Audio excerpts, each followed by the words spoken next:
The Seattle Seahawks are the 2025-2026 Super Bowl champions. No, this is not a Seahawks podcast. It's still a Chicago Bears podcast. But everything that we saw out there somehow can get tailored back to the Chicago Bears. So we're going to break down this entire game. Not the entire game, but just give our reactions on the game. And then we got some coaching hires that the Chicago Bears have some moves they made. We're going to talk about those coaching hires, talk about this game, and a lot more Chicago Bears talk right after this.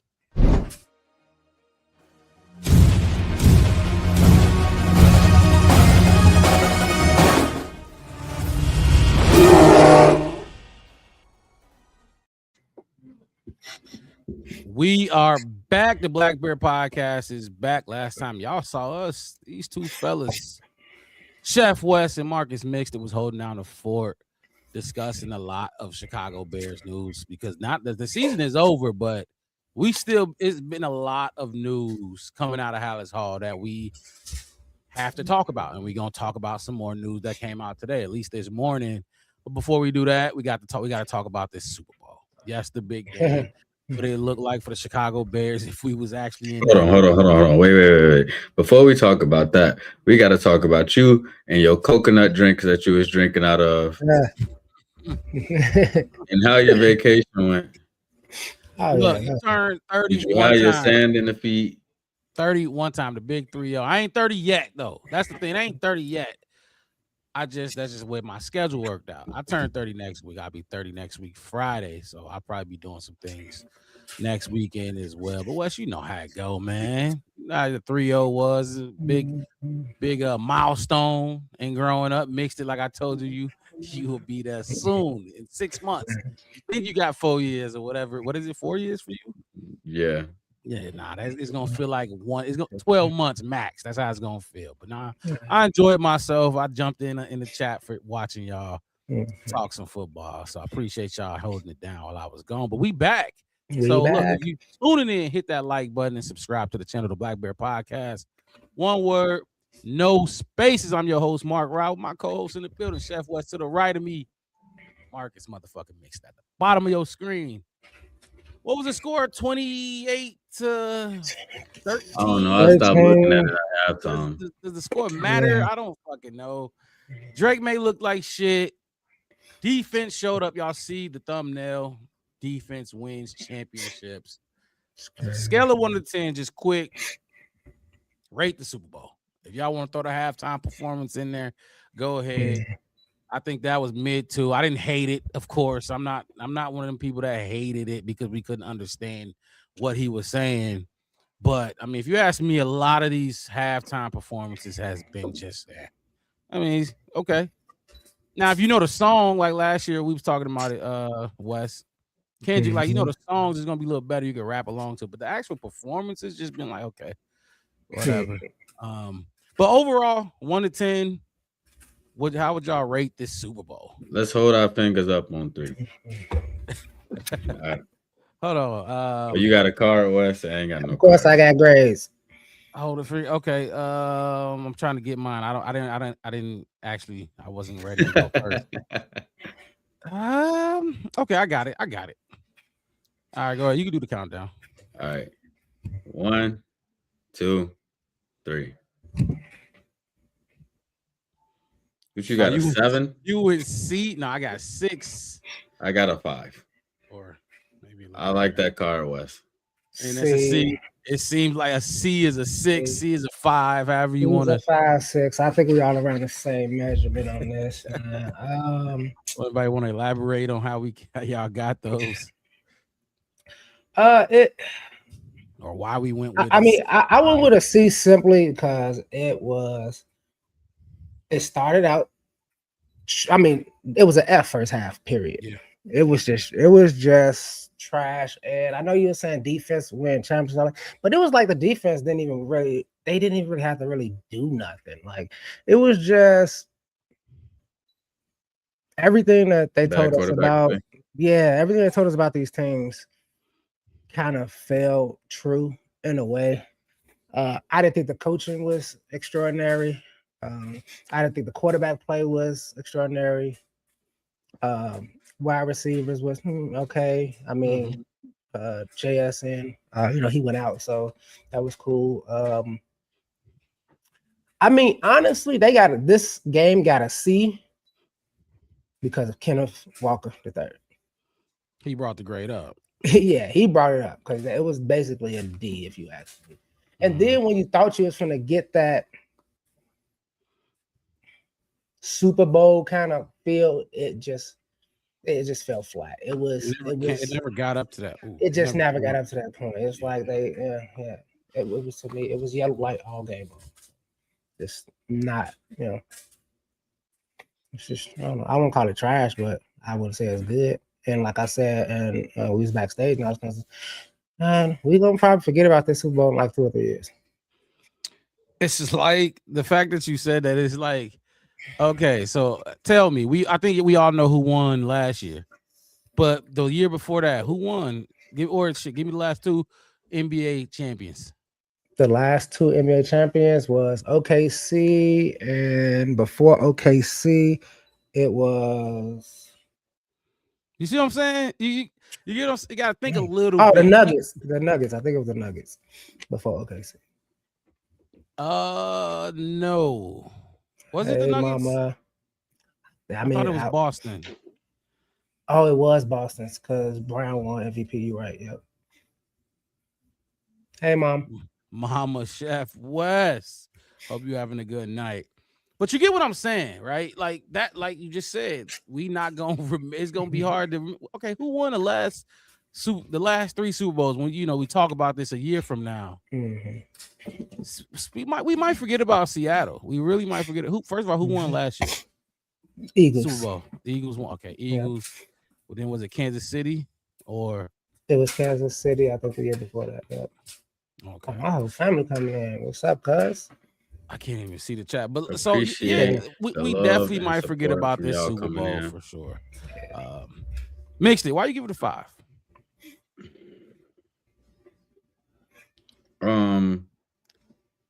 I love good defense, and I felt like I seen enough good defense to raise it to a 5. But I was so disappointed in so many other aspects of that game. Like Wes said, quarterback play was really bad from the Patriots side of the football. The left tackle was even worse from the Patriots side of the football. I came into this game thinking that Sam Darnold wasn't going to be a game changer. He was going to be a game manager, and that's exactly what he was. You go out there, don't make no mistakes, and don't let this defense be opportunistic, and just give your playmakers the ball. And sometimes, Christian Gonzalez had a few plays, stuff like that. But when I think of, I'll say it like this. Y'all remember the year that the Rams won the Super Bowl with Cooper Kupp? Triple Crown year. There was a play in that Super Bowl where Matt Stafford, he throws like a flat route to Darrell Henderson. No, it wasn't even a flat. It wasn't even a flat. It was just like he got him on like a wheel up the sideline. Darrell Henderson catches the ball. And I don't know who it was that was coming to try to hit him. But they run at each other and like they just clash. And both, like, nobody went down. They both kind of just got stood up. Henderson got, like, he stepped out of bounds. So that's what ended the play right there. But it was just like that play made it feel like this is where giants are supposed to meet. You know what I'm saying? And that is not what you felt in any aspect of this game. It wasn't a single play where I felt like that's what I felt coming from this game. You know what I'm saying? I felt like I seen a defense take advantage of bad offensive line play. Yep. And I felt like I seen Drake May look like year one Caleb. I wouldn't even say that. It was worse than that. Yeah. Like year one Sam Darnold. He was out there saying ghosts. He was I don't know what the hell he was saying, because he wasn't throwing the ball, and then when he was throwing it, it wasn't where he wanted to be. And it's like when you look at the game, his number's gonna get inflated. He got almost 300 yards. You know what I'm saying? Sam Darnold. Did he get close to 295? And wow. Sam Darnold had 202 and they smoked him. Like, just I don't know. That's why it pays to watch the game. King might have said smash that like button. Appreciate you, my guy. Like he said, smash the like button.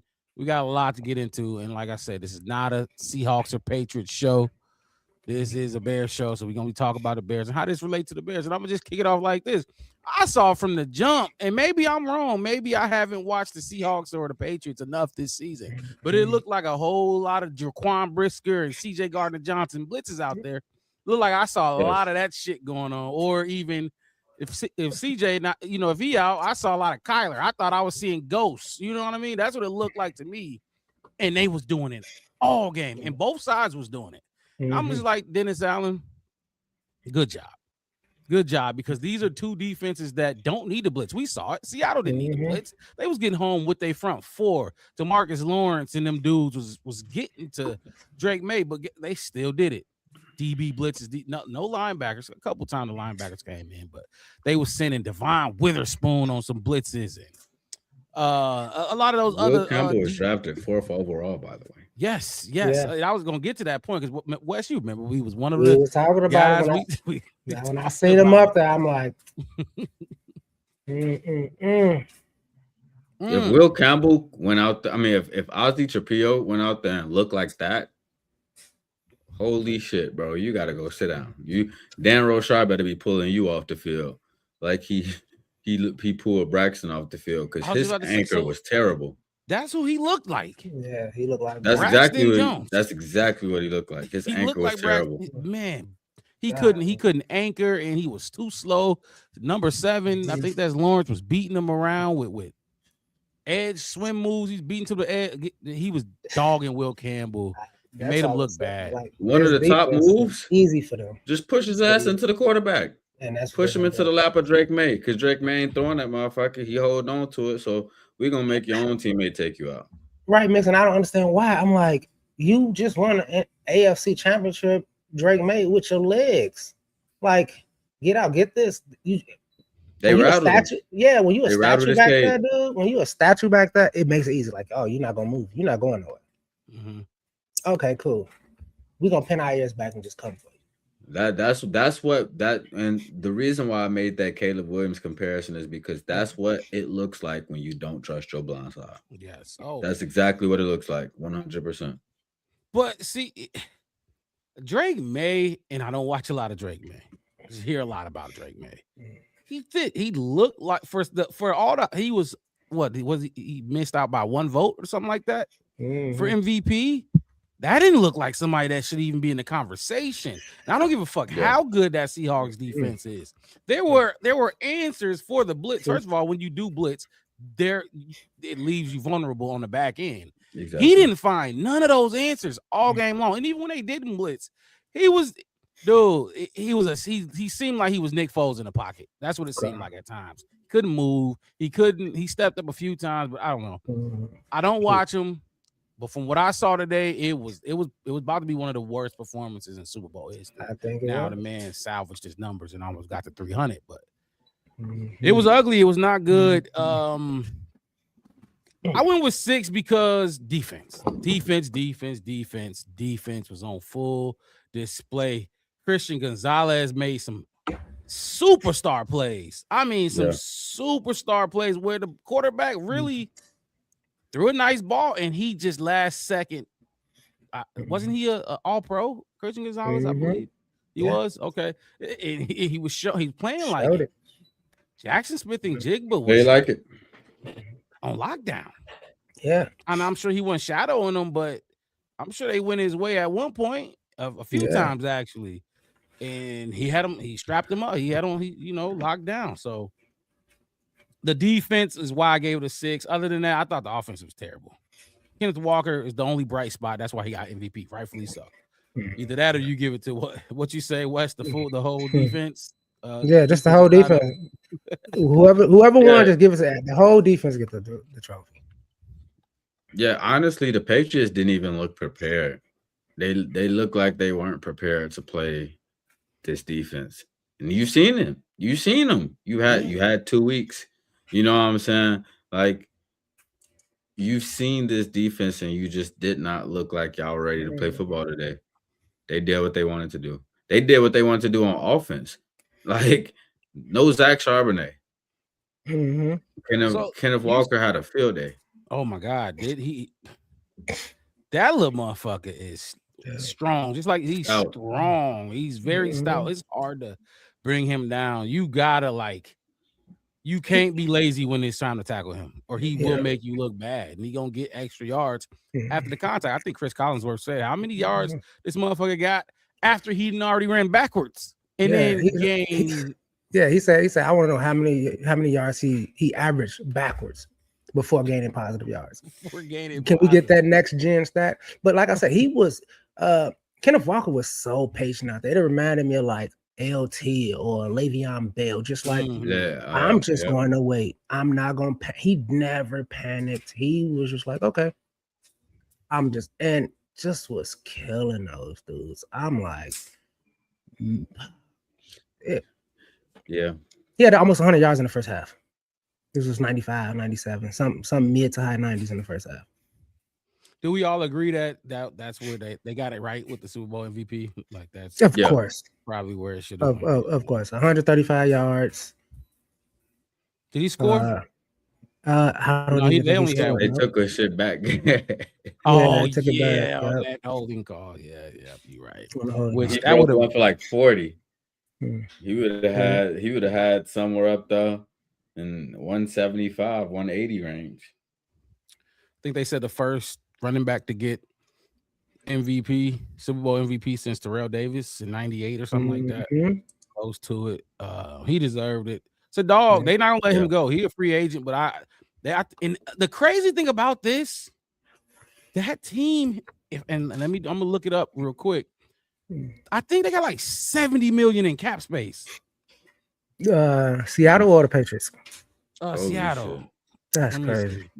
Let me just make sure. But I think they have a lot of cap space.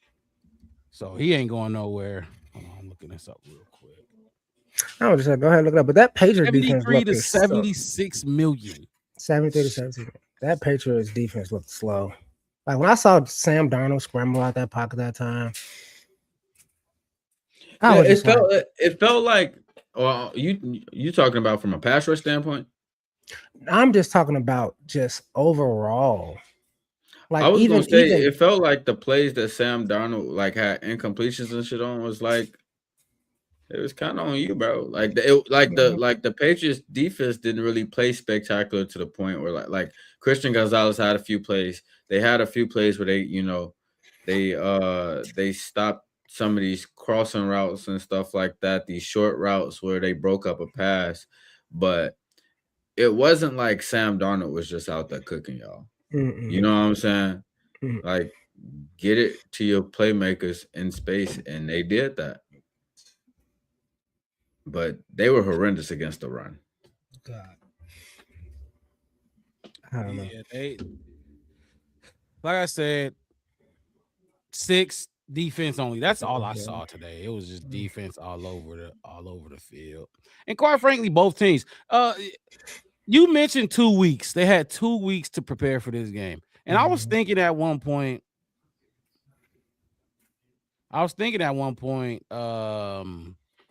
do y'all think 2 weeks is too much to let them prepare? Like, should it be like a regular, you know what I mean? Let's get right to the Super Bowl. Or because I was thinking, I'm like, damn, it's 3-0, and I think the first quarter was gone. Maybe they had too much time to prepare for the. Now they didn't end that way, but I mean, you saw the offense. Like, I think Darnold and them only had the 1 touchdown, right? And they had field goals it was 15 straight points off here. And after that, they just let them run the fuck away. I was just thinking maybe that's okay. Now that's too much time to prepare for a Super Bowl opponent. Now you know everything they do, and we didn't see many trick plays out there. So I mean, it wasn't like they was bringing in new shit that they really don't run. They was running the same shit that they ran all season. Yeah, and both teams was on it defensively. I don't know. Maybe the defense was just that good. I don't know. That was just the thought I had while watching. But for me, it looked like the only 2 people out there who kind of put their talent, who was up there on their talent level, was Christian Gonzalez and Kenneth Walker. Everybody else, Maybe. I thought you was going to say from the Patriots only. No. I'm just saying. I'm saying everybody, like everything looked like kind of like it was just like bland. Like nobody really like showed why they are all pro. If you're all pro, there's no superstars out for there. the Pro Bowl. There's no superstars out there. You know, it's like that run that they pulled back on Kenneth Walker was like, how did y'all let? And I get the holding call, but I think even if Buddy didn't even hold him, because I watched the replay, he would have still got it. You didn't think it was a hold? Oh, you saying okay? Somebody asked me about the hold. I was like, that shit looked like a clear hold. Yeah, it was a hold, but I felt like even if Buddy didn't even hold him, he probably gonna break that out. Yeah, you felt that way about the whole game, to be honest, because he was doing what he wanted to do. But what I do got something to say real quick while I'm thinking about it, because it's hold on, give me 1 second, y'all. I'm sorry. Hello. I called you on accident, Grandma. Oh, okay. All right. My bad. Good night. Oh man. Sleep. No, she was over here watching the Super Bowl and shit. She don't even watch football. She was just over here because family was there. But anyways, it's two groups of people that's gonna be mad about this game.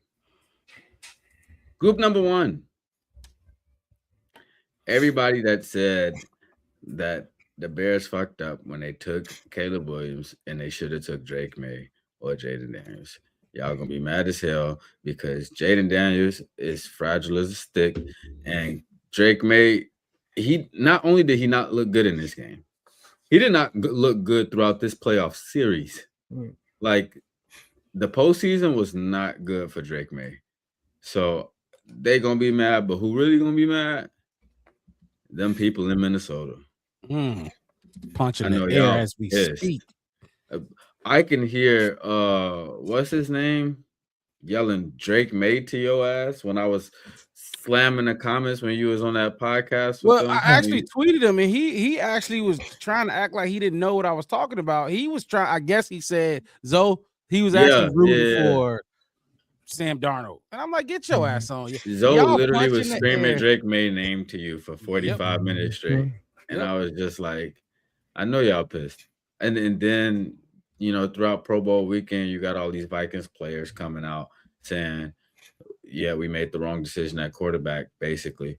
You know what I'm saying? Like, hard time to be y'all, but hard to watch for the fans, honestly. Like, for the last football game of the season, and we got to wait some months to see football again, this is a sour note to end it on for sure.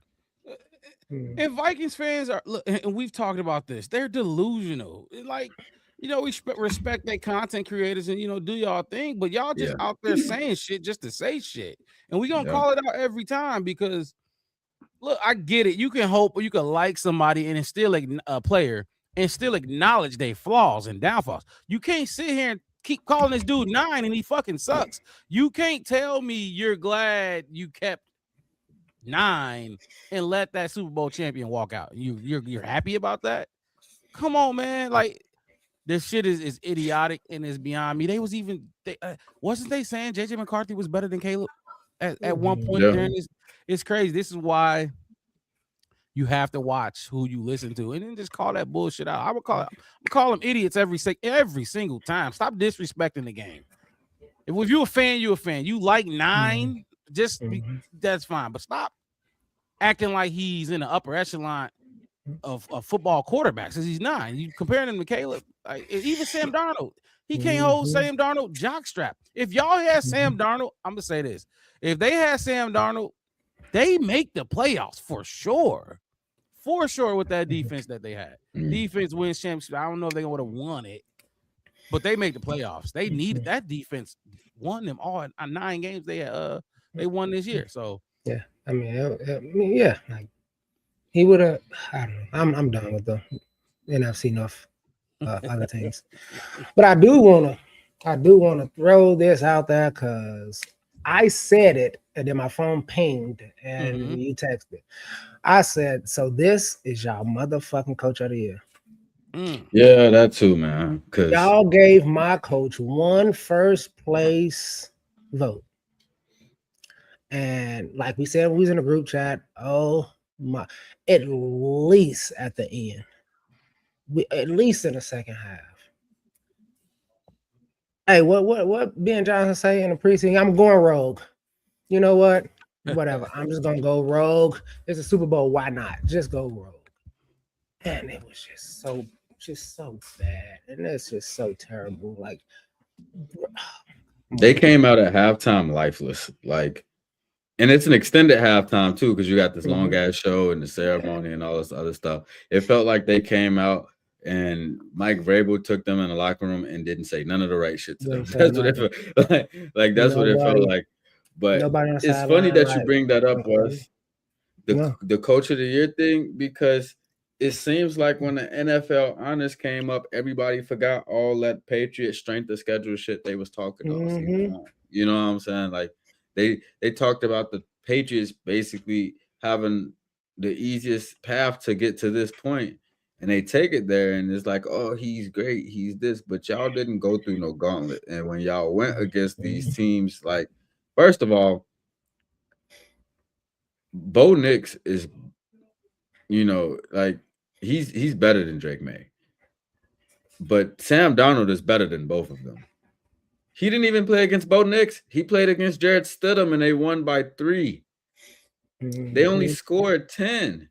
They tried to blame it on the snow, but you play in New England. Like, what are we talking about? Exactly. Like you're in Boston, you're in Massachusetts, and you got a quarterback that's not weather adverse. That's crazy.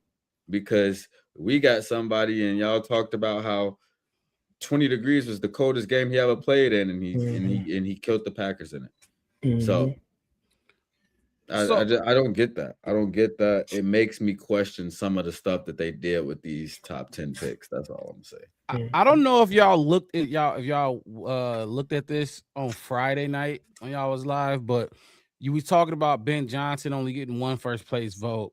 Here's the top 5. Mike Vrabel obviously won it, 19 first place votes. Is Liam Cohen too? Liam Cohen was number 2 with 16 first place votes. Jacksonville Jaguars coach. Okay. Mike McDonald was 3 with 8 first place votes. Seattle Seahawks Super Bowl champion. And then Ben Johnson came in at 4 with 1 first place vote. Kyle Shanahan was 5 with 6 first place votes.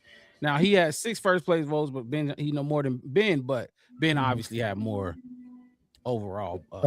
Yeah.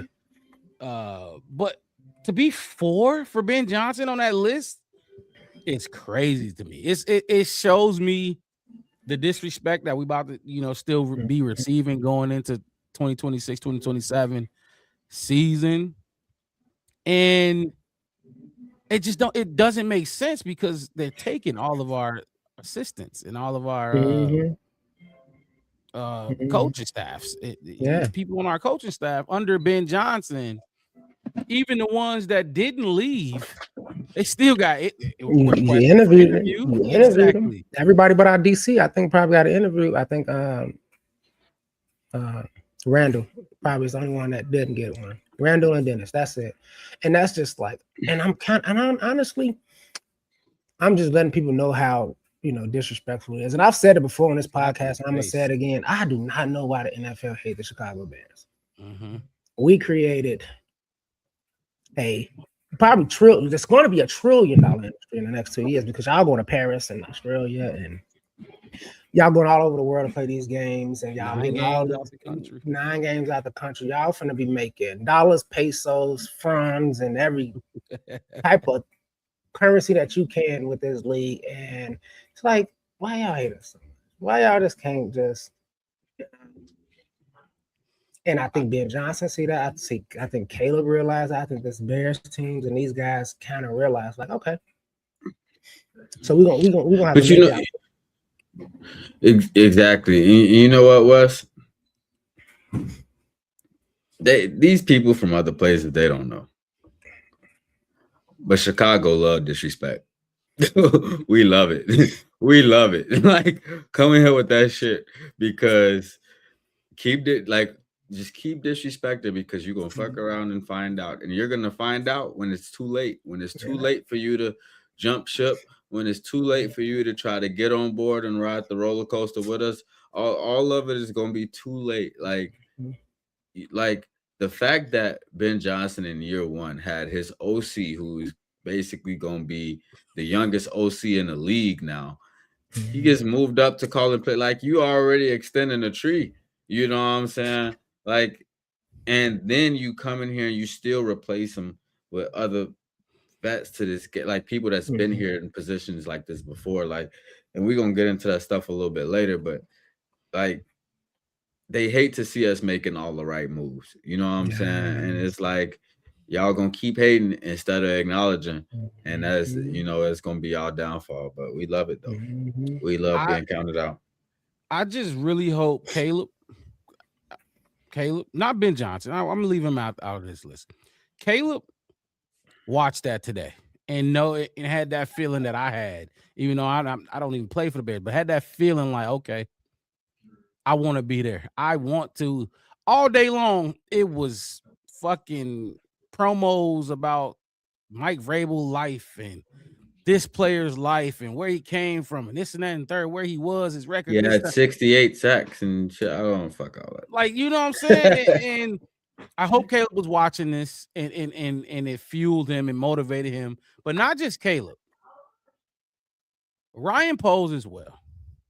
So you can now see, like you did, like the offense you have constructed and put together is a Super Bowl offense compared to what we saw out there today from those two teams, or even any team that made the playoffs. Your offense was probably top 3, if not the best. The last 4 teams in this playoffs, Broncos, Patriots, Rams, Seahawks, they have defenses. They have defensive lines. They have DBs that if, like, just say, I don't know, it is fucking snowing outside. They gonna be able to travel. Your defense travels. You're on a site where there's no home team. Your defense will travel and get the job done for you. If your quarterback a little antsy, a little nervous, your defense, they just go out there and hit. You have to look and see this landscape of the playoffs, the Final Four, and even the Super Bowl game, and no, you need a defense. And if you can put together a defensive front that can get to the quarterback with 4, like Seattle did, oh my gosh. Yeah. Man, you can't beat that. Jalen Johnson would love it. Tyreek would love it. Nashawn here, still, he'll love it. Kevin Byard, they'll all love it. Honestly, I think they got to find a way to keep this defense intact as much as they can while adding to it, if that makes sense. I know we've been hearing a lot about how it's going to look so different, the roster, but what Dennis Allen was able to do, and because he knew his team. We had a lot of holes, but he knew his team. They went out there with his fucking playbook. Exactly. Yeah, they definitely did. Both teams did. If you can find a way to keep majority of this defense together and just add to it, man, I think we're gonna have a top 10, top 8 defense next season. But you gotta figure it out. Because you gotta watch that, and as a Bears fan, you really can't help but think we were closer than what we realized. Yep. Oh my God. Because God, bro, like, okay, Seattle does have a really good defense,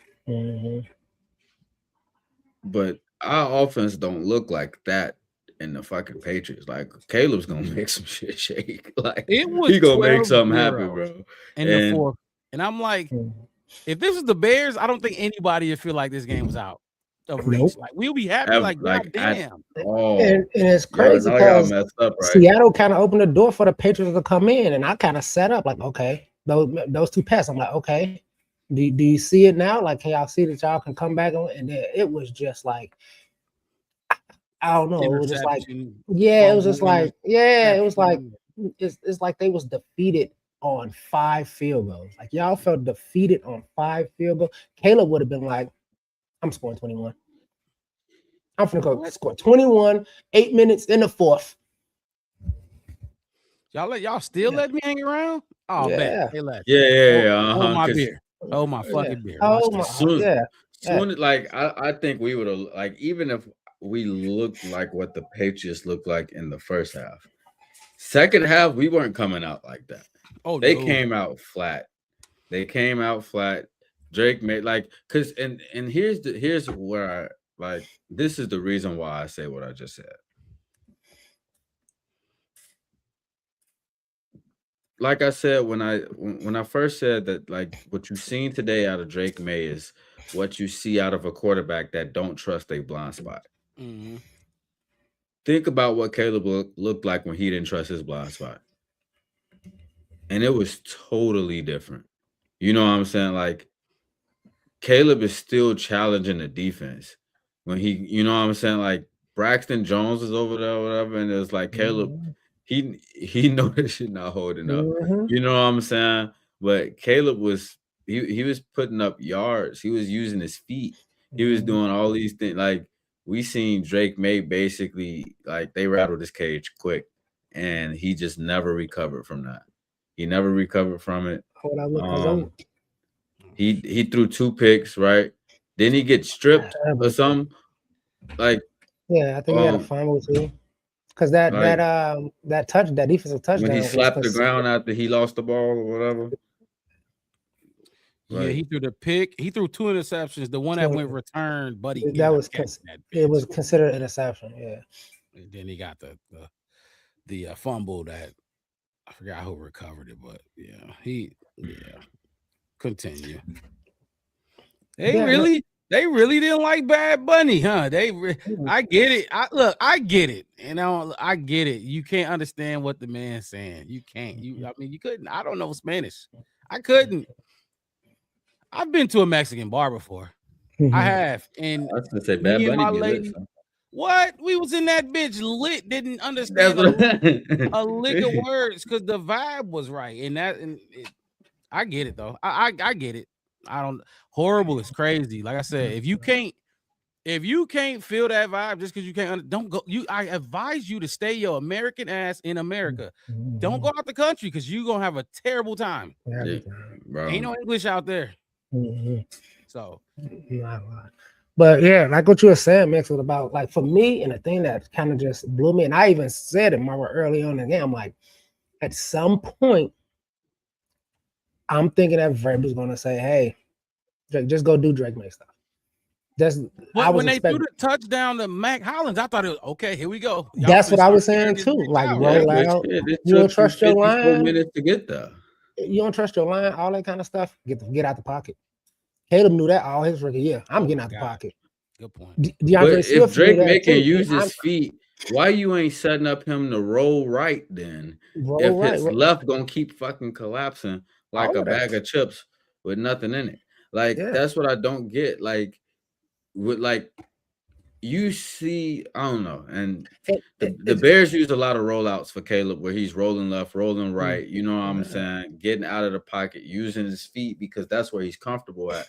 Drake May, like, he not huge. Like, he not Ben Roethlisberger, but he's not little. Like, you know what I'm saying? Like, Drake May, you've seen him use his feet before. Sometimes he tries to use his size, but they was rattling that man cage to where, like, he couldn't even think that far. That's where but Mike Vrabel, as coach of the year, you got to know, like, man, this left is collapsing. I'm talking to Will Campbell, but we ain't getting what we need. I need to roll Drake right. I need to roll him right. I need to roll him right. I need to do something that's going to take the air out of the defense from that side. Yes. And he was flat for, like, a lot of the times it was like he was just standing there. Like, it's just a statue. Like, not, like some quarter they had that little bounce, they would pat the ball a little bit. It was like he was standing there as this pocket just shrunk continuously every time. And I'm like, what are you doing? Like, what are y'all, like? It was too easy. It was too easy. my bad. Go ahead, Wes. No, I was just saying, and I get it that the Seahawks got a good defense. Their defense was getting to them. They sacked them 6 times. But this was one of those games I looked at, and I don't think he should have been sacked 6 times, maybe twice. I gotta go back and look at that Seahawks secondary and what they was doing in that game, because I'm just like, are you going out there and not knowing what you're seeing? Are you going out there and not being able to are you not being able to read the defense? Like, what is causing you to just not catch some of these reads? Because that all 22 gonna be gold. You had one to the left. We talked about this. I think Mark Rob, you texted us in the group where he just missed a little wide open sail route. When they were backed up in the end zone, yes, he would have still been running with that ball. Like, I don't know what it is that he was seeing, or I don't know if his eyes was on his left tackle trying to make sure nobody was coming, or he was not getting pushed into his lap. I don't know what he was looking at, but he clearly wasn't looking at the right things today. Seattle heated Drake May up all game, and everybody talked. Look, we defended this all season, fellas, all season. Everybody talked about our schedule and how we ain't beat nobody, but realistically, the Patriots had the easiest schedule in the league. They really did. Yeah. Regardless of if anybody, this ain't opinion, that's a fact based off win-loss record. They had the easiest schedule in the league, and they played a team that won how many? 14, 13 games? I don't know, something like that. They won a lot of fucking games. You didn't look good against Denver. You won that. You didn't look good. You played Stidham. Probably would have lost with Bo Nix on the field. Yeah.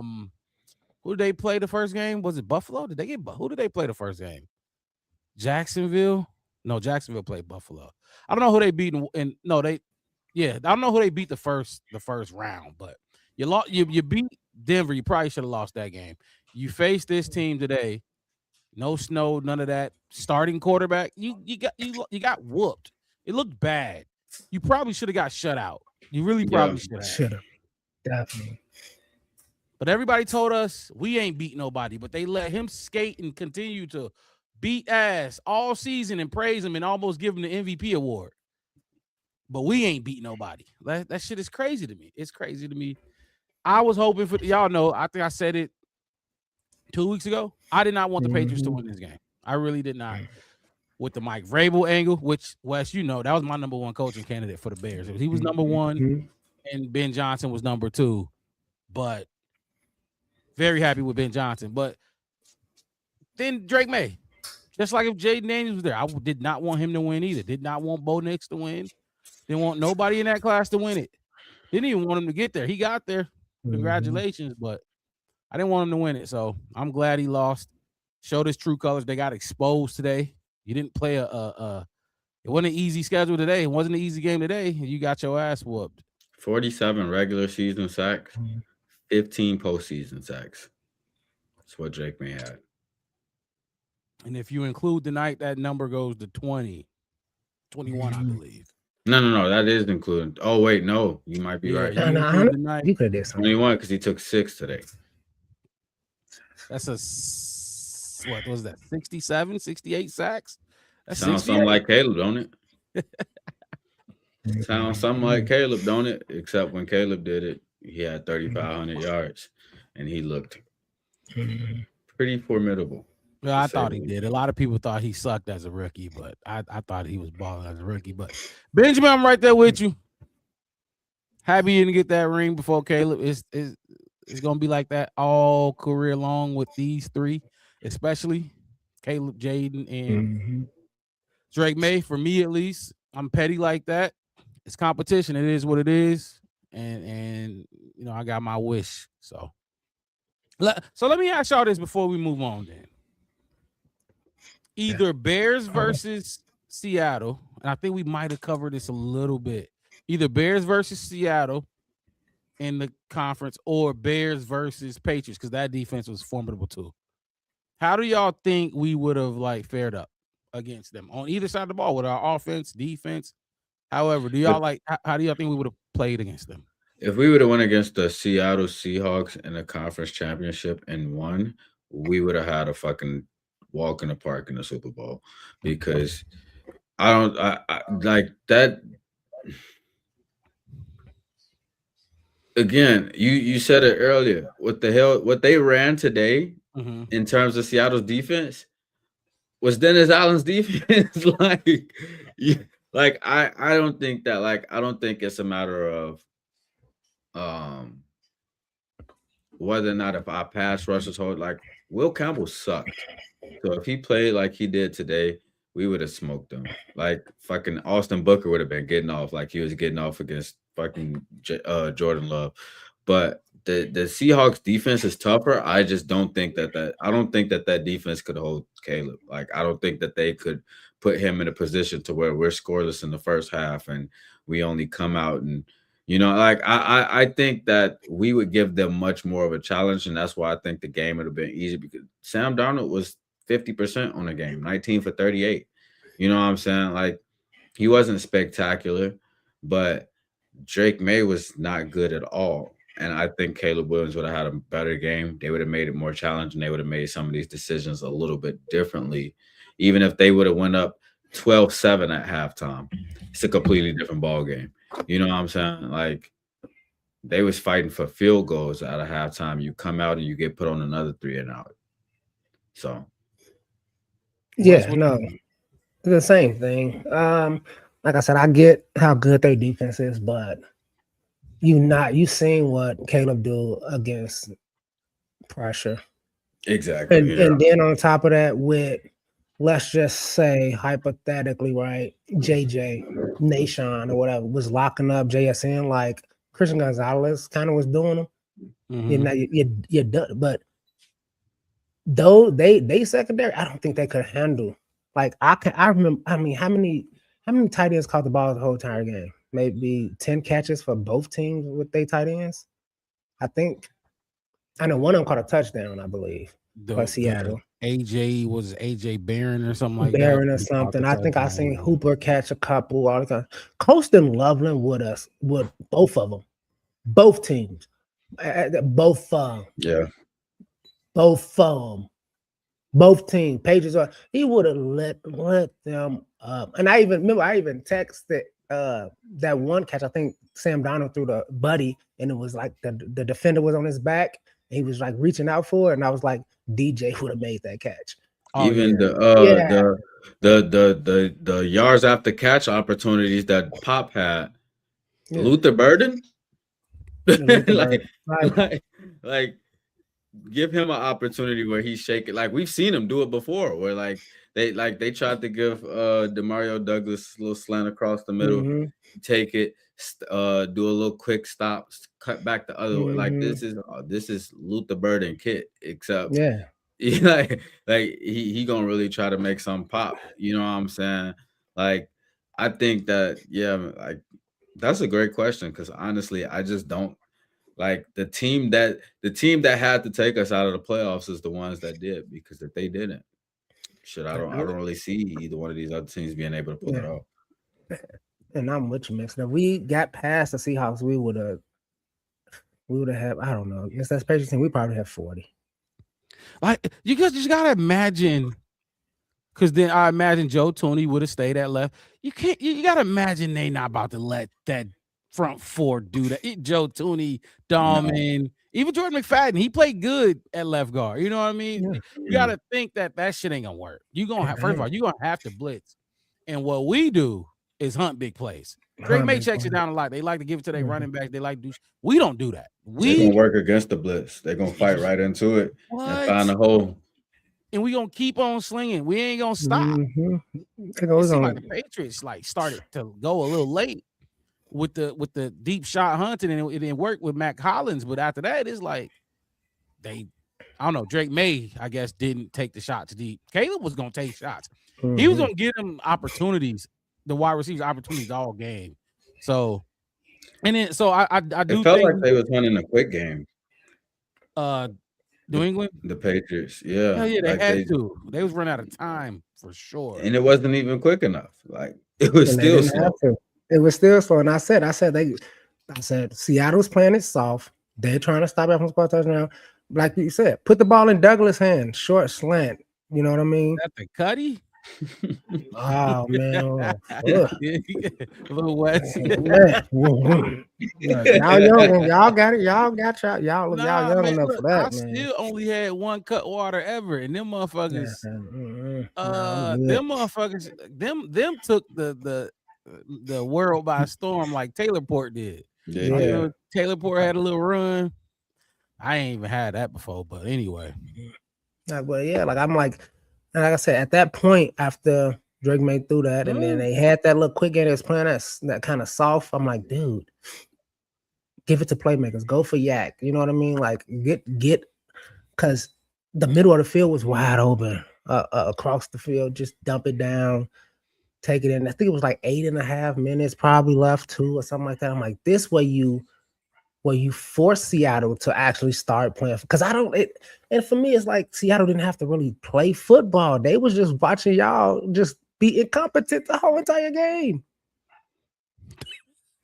That was like walkthrough shit that they was doing. Yeah, we was over here like, is this a preseason game? Is this where was the shit? Like, okay, I guess maybe we're privileged right now because we got a head coach that's gonna bring that shit. He gonna sauce you up. Yeah. Where the fuck was that? We didn't see none of that from neither team, but I guess the head coach on duo run right here. Like, what the fuck? Do you think Ben Johnson was finna allow you to keep on teeing off on him? Hell no, man. Hell no. Exactly, Chris Maddox. That's what we talking about right now. So if we don't talk about the defense side of the ball, how our defense was fair, makes it. Answer this question for me. Do you feel like that offense for those two teams? What the fuck was his name? I don't know his first name. I'll just say Chris Booty. Keyshawn Booty. Who? Keyshawn Booty. Fucking Demario Douglas and Pop. Stephon Diggs and who? Who was the other guy? Pop Douglas. That's Demario Douglas. Demario Douglas. Okay, so those are those guys, and let's go to Seattle side. Coop, obviously. Cooper Kupp. JSN is, and then Coop is. You saw what we did to those type of wide receivers, right? In LA with LA. So then, who else they got? They had Shaheed, right? The fast guy. Yeah. Honestly, he might. Well, JSN would have been a little issue, but are those guys that we named from the Patriots side or the Seahawks side better than what LA presented with? There was no Puka. Not Puka. Not. No, I don't really think. I think the wide receiver group that we went against with the Rams is the best out of the three that we put into that conversation.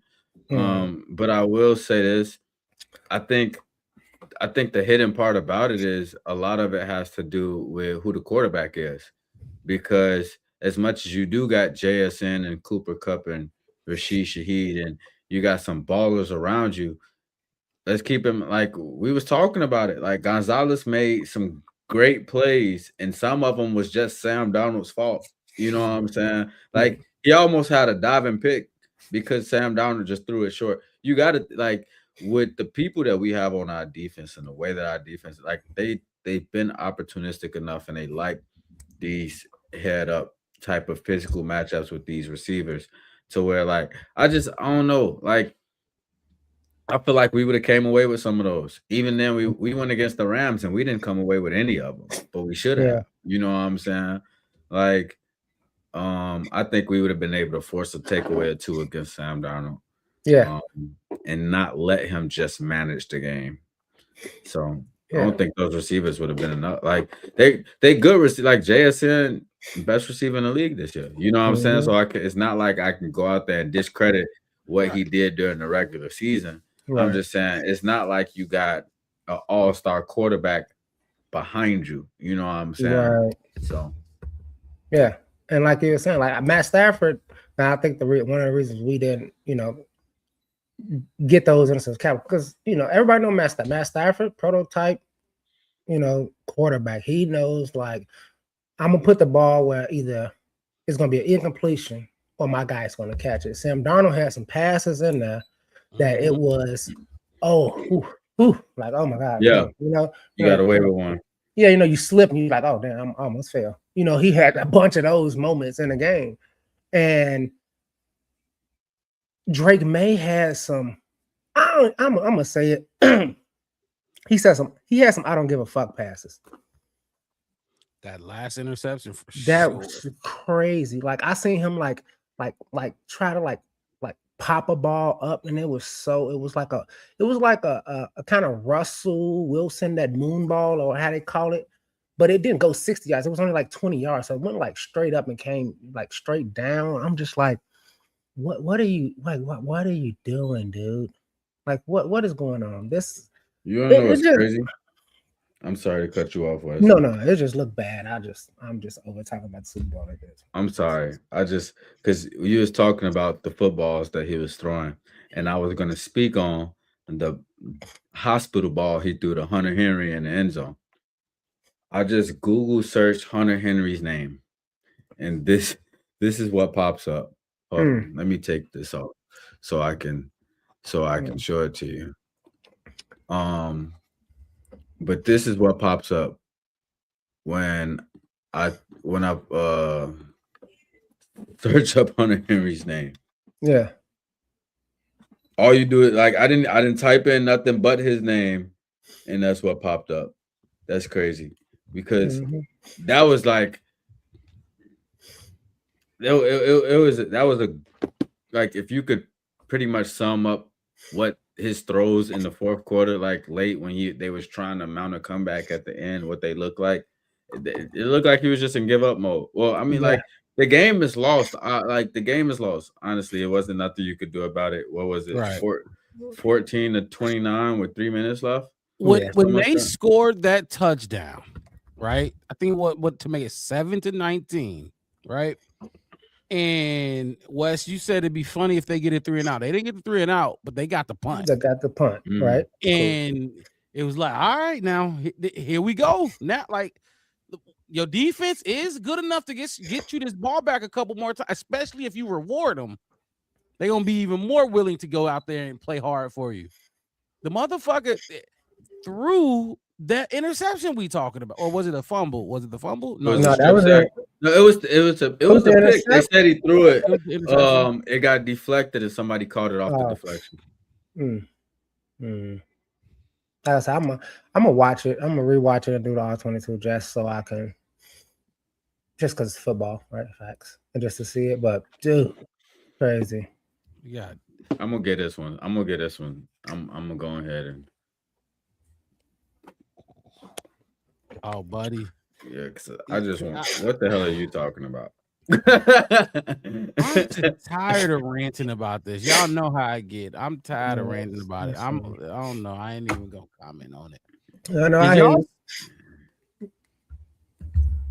You say what? I was gonna tell Main Road 200. We put your comment up here. We're gonna comment on it. Make sure you hit the like button, subscribe, ring that bell. Make sure it come up on your screen. By the way, I don't remember you in here, but yeah, I mean, have at it. That was my comment. What the hell is you talking about? We're gonna take you back off screen though, because Sherry, I don't get it. Little West. What up, Sherry? What up, my guy? I appreciate you jumping in here. Did y'all see this? This is the Super Bowl. Kind of off topic, but I saw this and I just thought it was interesting. Keenan Allen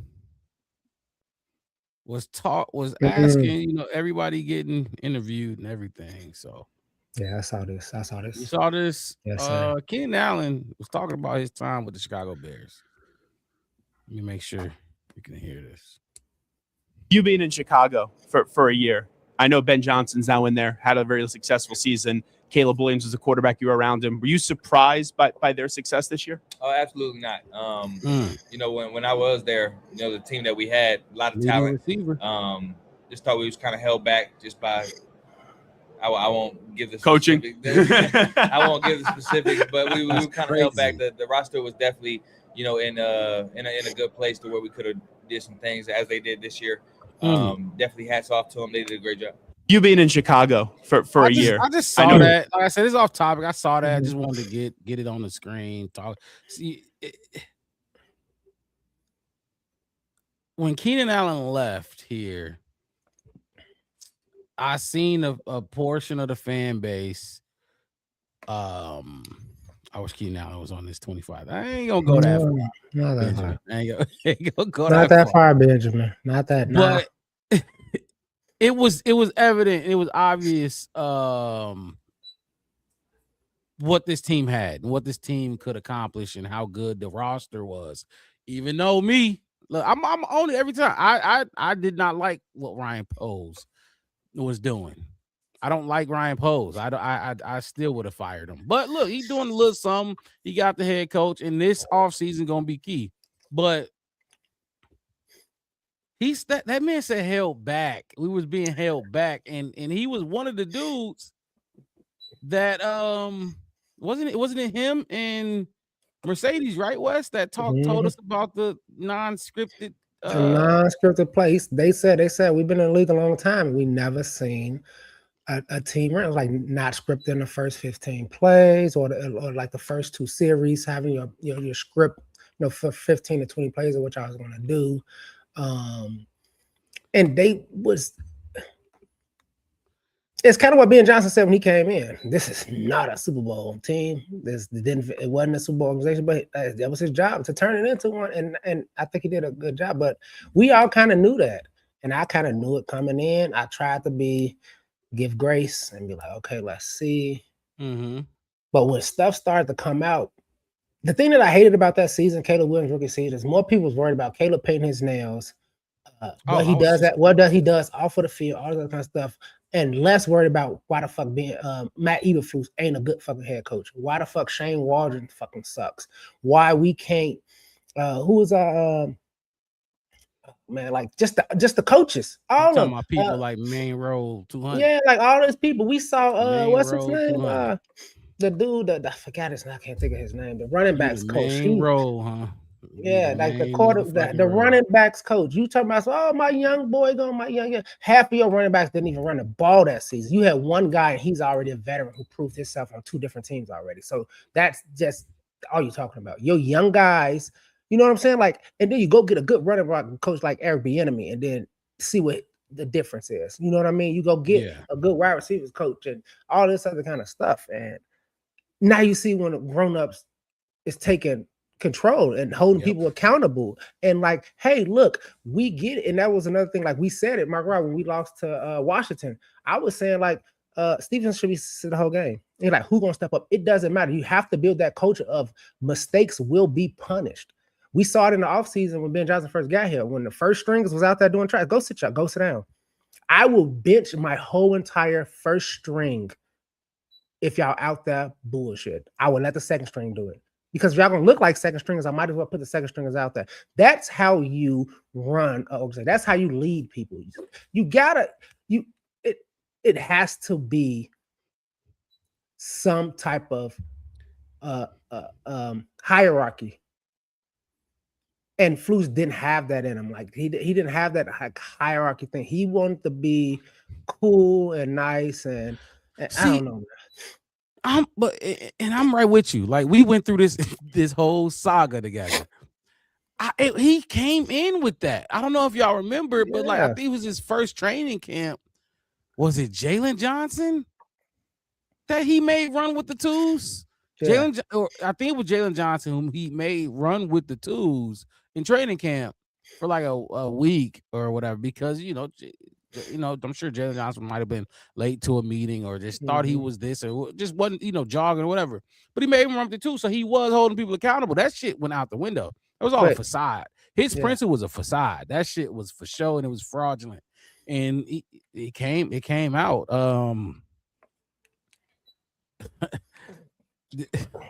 This lets you know how Bears fans be all over the place. You never know what, if you ask a Bears fan these like basic questions like this: what do you think of Caleb? What did you think of Justin? Did you like Eberflus? Do you like Ben Johnson? Like those 4, like you don't like, they should be like simple answers, but you never fucking know. where a Bears fan will go with those 4 questions. Like, we talking about Keenan sucked ass and this and that and the third because his numbers and drops. It was some weird. I don't know what he's talking They about. all got their favorite negative stat or their negative thing about a player. They hold on to it. They hold on to it. As far as what Keenan said, I would just say this. I guess I was a little bit surprised because the narrative that was that he hated Chicago or he didn't like he was ready to bounce. Yeah, that was the narrative that was out there. But keep going here. But go ahead.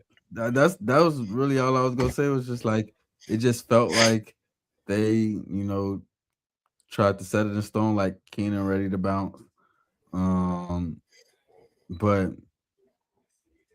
I don't like I don't know. I don't think I really expected Keenan Allen to come in and be a 1,000-yard receiver. He came in, you know what I'm saying? I expected him to be like the veteran option that Caleb can connect with. You know what I'm saying? And I feel like he kind of did that to some capacity, as much as you can do it in a very disorganized organization, if that's what you want to call it. But I mean, yeah, I feel like not too much I don't really feel like it's too much to draw from it per se. But I mean, Keenan led our team in passing yards. I think he led us in receptions. Was he a yak god? No. I mean, he's old. But not only that, but Caleb said that he was the best player he ever played with. Simple. Now, I'm sure that's more. It goes further than on the field. I'm sure he saw that man's routine that he's had for the last 15 plus years of his career. He's like, man, you are dedicated to your craft. You are dedicated to, what you put into your body, whatever the fuck it may have been. I'm sure it went further than just on the field. But I mean, Keenan was nice for the Chicago Bears. Yes. At $24 million that we gave him, no. Yeah, like you said, he led us, and I think it was receptions for sure, and I think it was yards too. I think so too.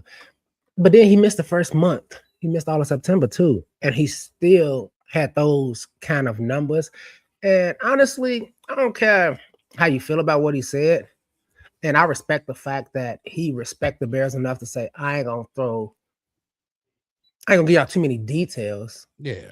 I mean, but I'm gonna give y'all the aura of the thing, and we said this on this podcast for like 13 straight weeks that this team should have been better. Yep. Caleb rookie year, even with the shitty ass offensive line. And I know people want to say offensive line. They still had the talent outside of that offensive line with Caleb, with Keenan, with Ron, with DJ. With, you know what I'm saying, like with all of these faults and all this kind of stuff, you still had a really good, talented team that year. All you had to do was move the chess pieces in the right spot. And they did it and they wouldn't, and it was just showing up in so many different obvious areas. It's like, why are you not calling timeout? Why are you not disciplining this player? Why are you not telling him to shut up and podcast?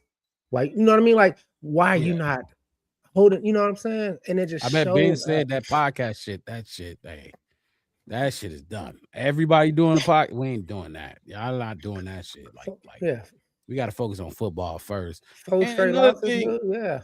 I think he was too big for them, for that coaching staff. I think his stardom that he came in as, the hype around he was too big because they gave him too much free reign as a rookie quarterback because of the whole, the generational this and that and the third. They weren't strong enough to be able to, discipline Caleb, so to speak. I'm sure Ben Johnson not having those issues with Caleb at all right now because Caleb is a year in.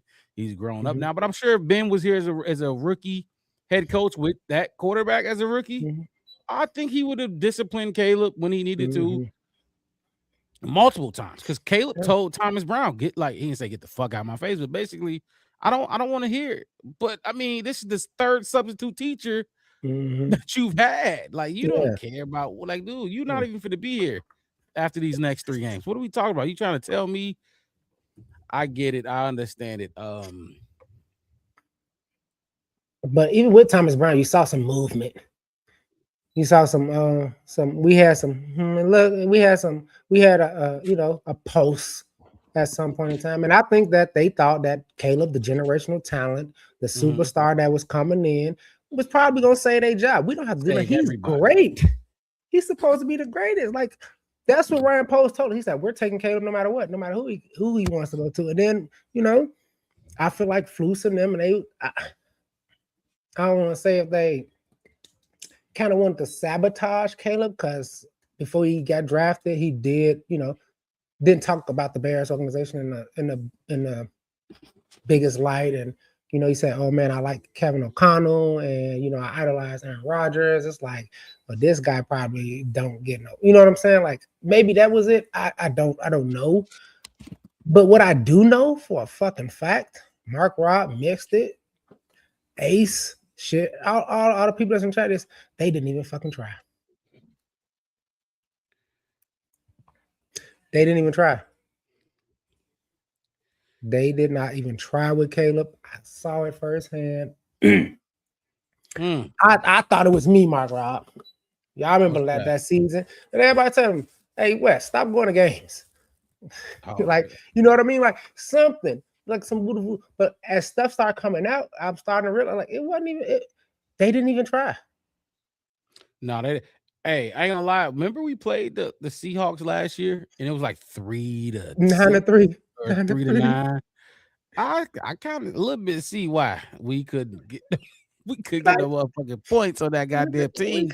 We was dysfunctional. Wow. We hated each other, and that's the defense we had to go up against. I kind of see why. I was just thinking about that. Like, damn, I see why we only put up 3 points. Wes, I know you saw this. I want to put this up real quick. Because what the fuck is his name? What the fuck is his name from American Gangster? The movie? Oh, what is his name? Who, Denzel Washington? Denzel, yeah. Yeah, Denzel Washington. Yeah. No, but the character, oh my God. Frank Lucas. He played Frank Lucas in that, yeah. Frank motherfucking Lucas. Look out! This is when he walked into that boxing arena. Remember when he get to the boxing match? Yeah, that's when the feds got on him. That's when the feds got on him. Look at your boy. Look at your boy. Look. That's what I say. You gotta. I saw it. I'm like, he. Shit. That's what you doing, man. Hey, that don't even seem like something he'd come with, but he came with it. She did all that. Look, she did all of that. She was like, "You gonna wear this?" He's like, "Yeah," and she like, "And I'm gonna wear the red bag so that it pops on my side." Damn, Benjamin, have some fun with it. God damn. It's just like when everybody was doing the CGI pictures or the chat GPT pictures. I don't understand what that even means. Frank Lucas is a fraud. Yeah. It's like when everybody was doing the chat GPT work pictures or whatever. Everybody was like, "Oh, y'all contaminating somebody water somewhere or whatever." It's like, God damn. You might be right, but like, come on. Everybody can't. We can't, for every action, there's a reaction. Simple. It's gonna be like that. But let's talk about the Bears. And the Bears made a few moves. Got a new running back coach to replace Eric Bieniemy. We got a new offensive coordinator. You say what? I said a really good one, apparently. That running back coach. Well, let's get into it. I think this happened 2 weeks ago. Eric Studesville. Is it Studesville? Is that how you pronounce it? Is it Studesville? It might be Stu. Yeah, it might be Stu. Yes. Eric Studesville. Dude with an S. You say what? I said dude with an S. I got you. Eric Studesville formerly let's pull this one up first. Before he came here, so last year, I'm gonna just go last year, yeah, Miami Dolphins. He was the associate head coach, co-offensive coordinator, and the running backs coach, running game coordinator. We all know who is the Dolphins running back. I actually think they had a decent committee the last few years, 2 or 3 years, with Raheem Mostert there as well. Devon Achane with Raheem, yep.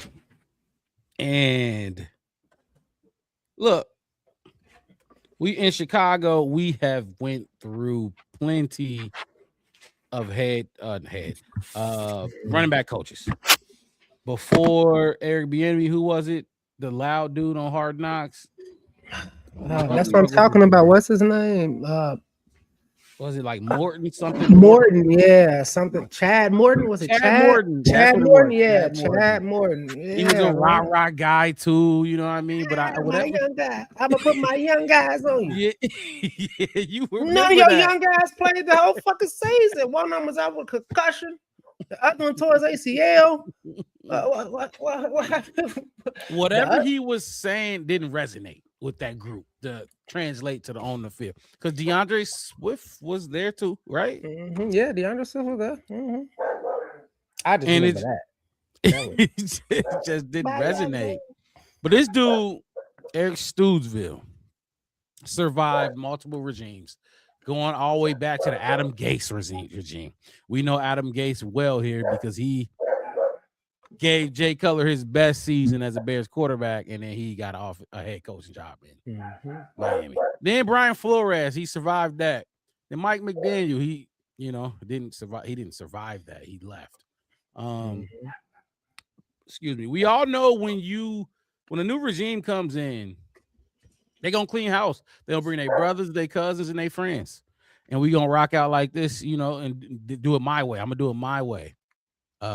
We thought Ben Johnson was gonna be like that. Apparently, he didn't want to do it that way, even though he brought Randall L. And is that the only one he brought? Randall L. I think that's the only one he brought. Okay, yeah, he only brought one. He brought one, Cap one. Yep. Yeah, exactly. Hightower.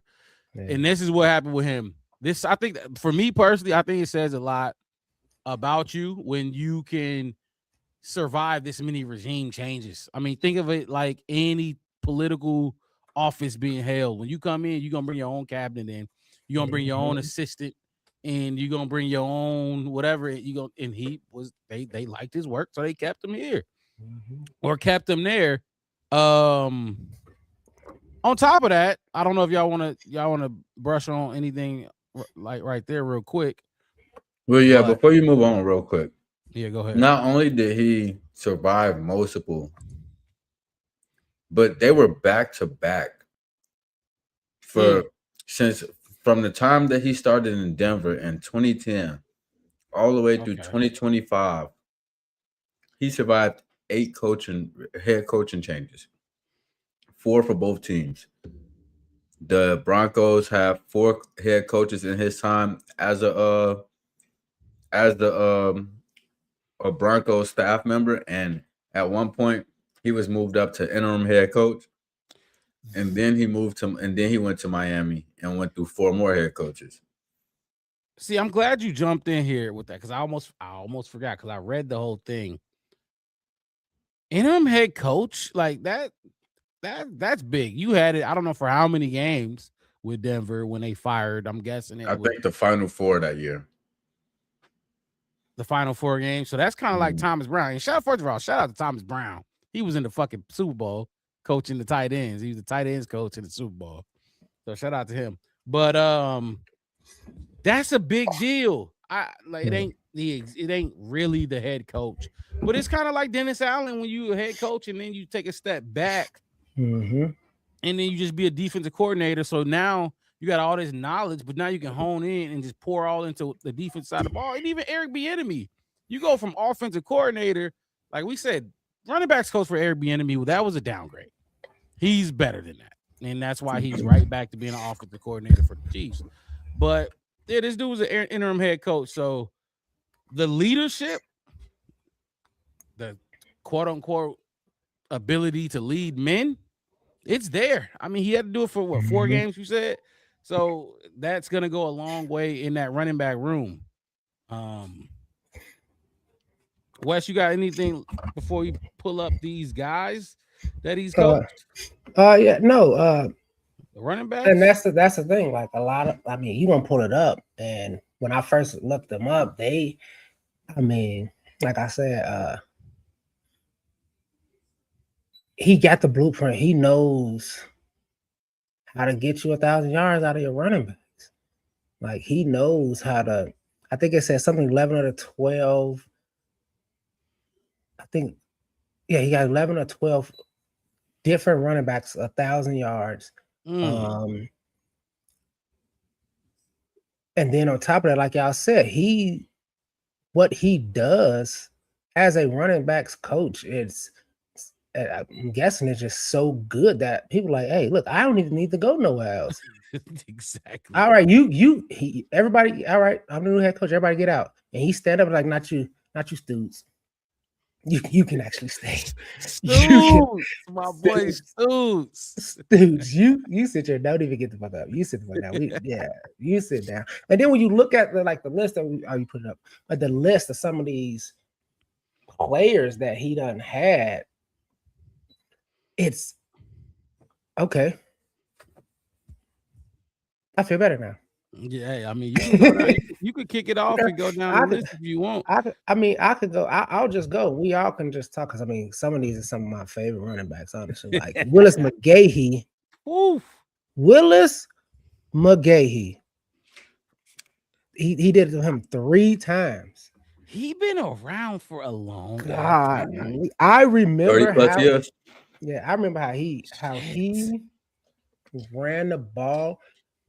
And I'm just like, oh, you was teaching.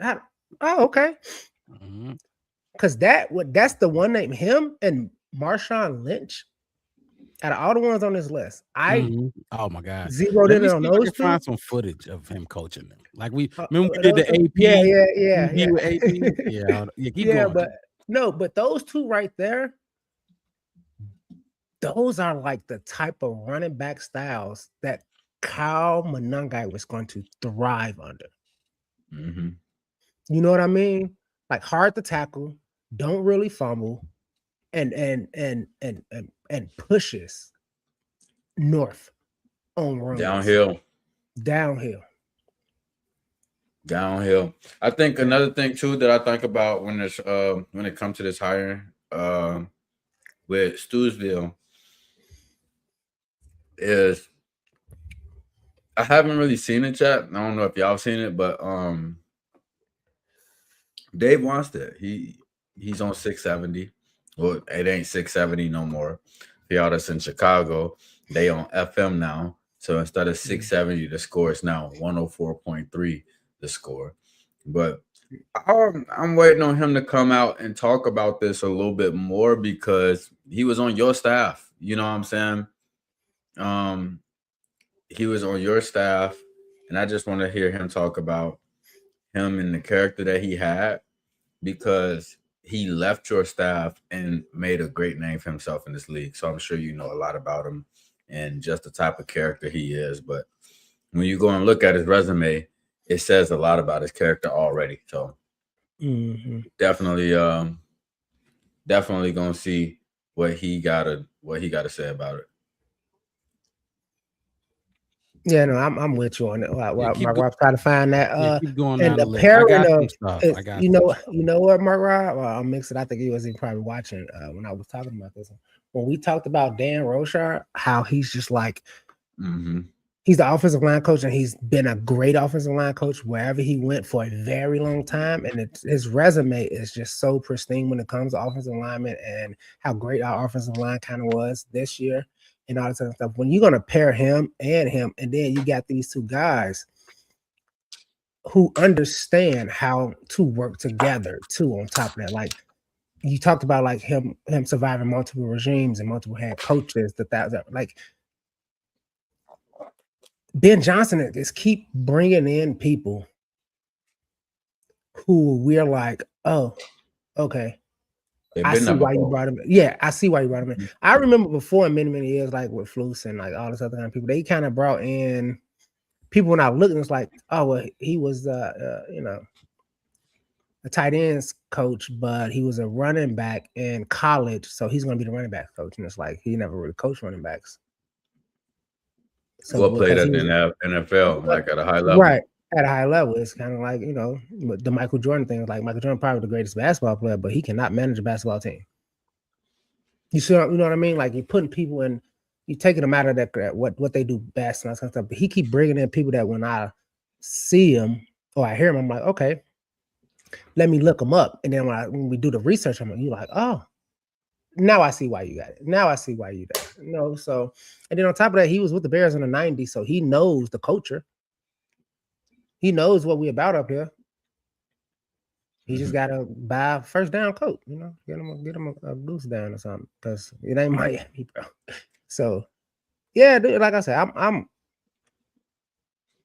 think it's probably the culture of the Bears at this point when we lose something, right? Like like when we lost linebackers, DeMarco Jackson came in. We lost JJ, Nahshon came in. When Kyler went down, CJ came in. When you know what I mean? It's like this organization and these coaches and stuff are bringing in just as valuable pieces, and not just doing what Ryan Post did before. Which I don't know if he was just doing it because he was like, this is not going to be sustainable anyway, so whatever. Kind of had like Drake May was throwing the ball in the Super Bowl, like whatever. But now it looked like they're intelligently looking at, okay, this is who we're gonna get, and this is what we're gonna do, yada yada yada. And like I said, I mean, we got the running backs, we got the two-headed monster, we got that. And I think he's probably gonna, man, run the ball, man, run the ball. Let me ask you this, Wes. Do you feel like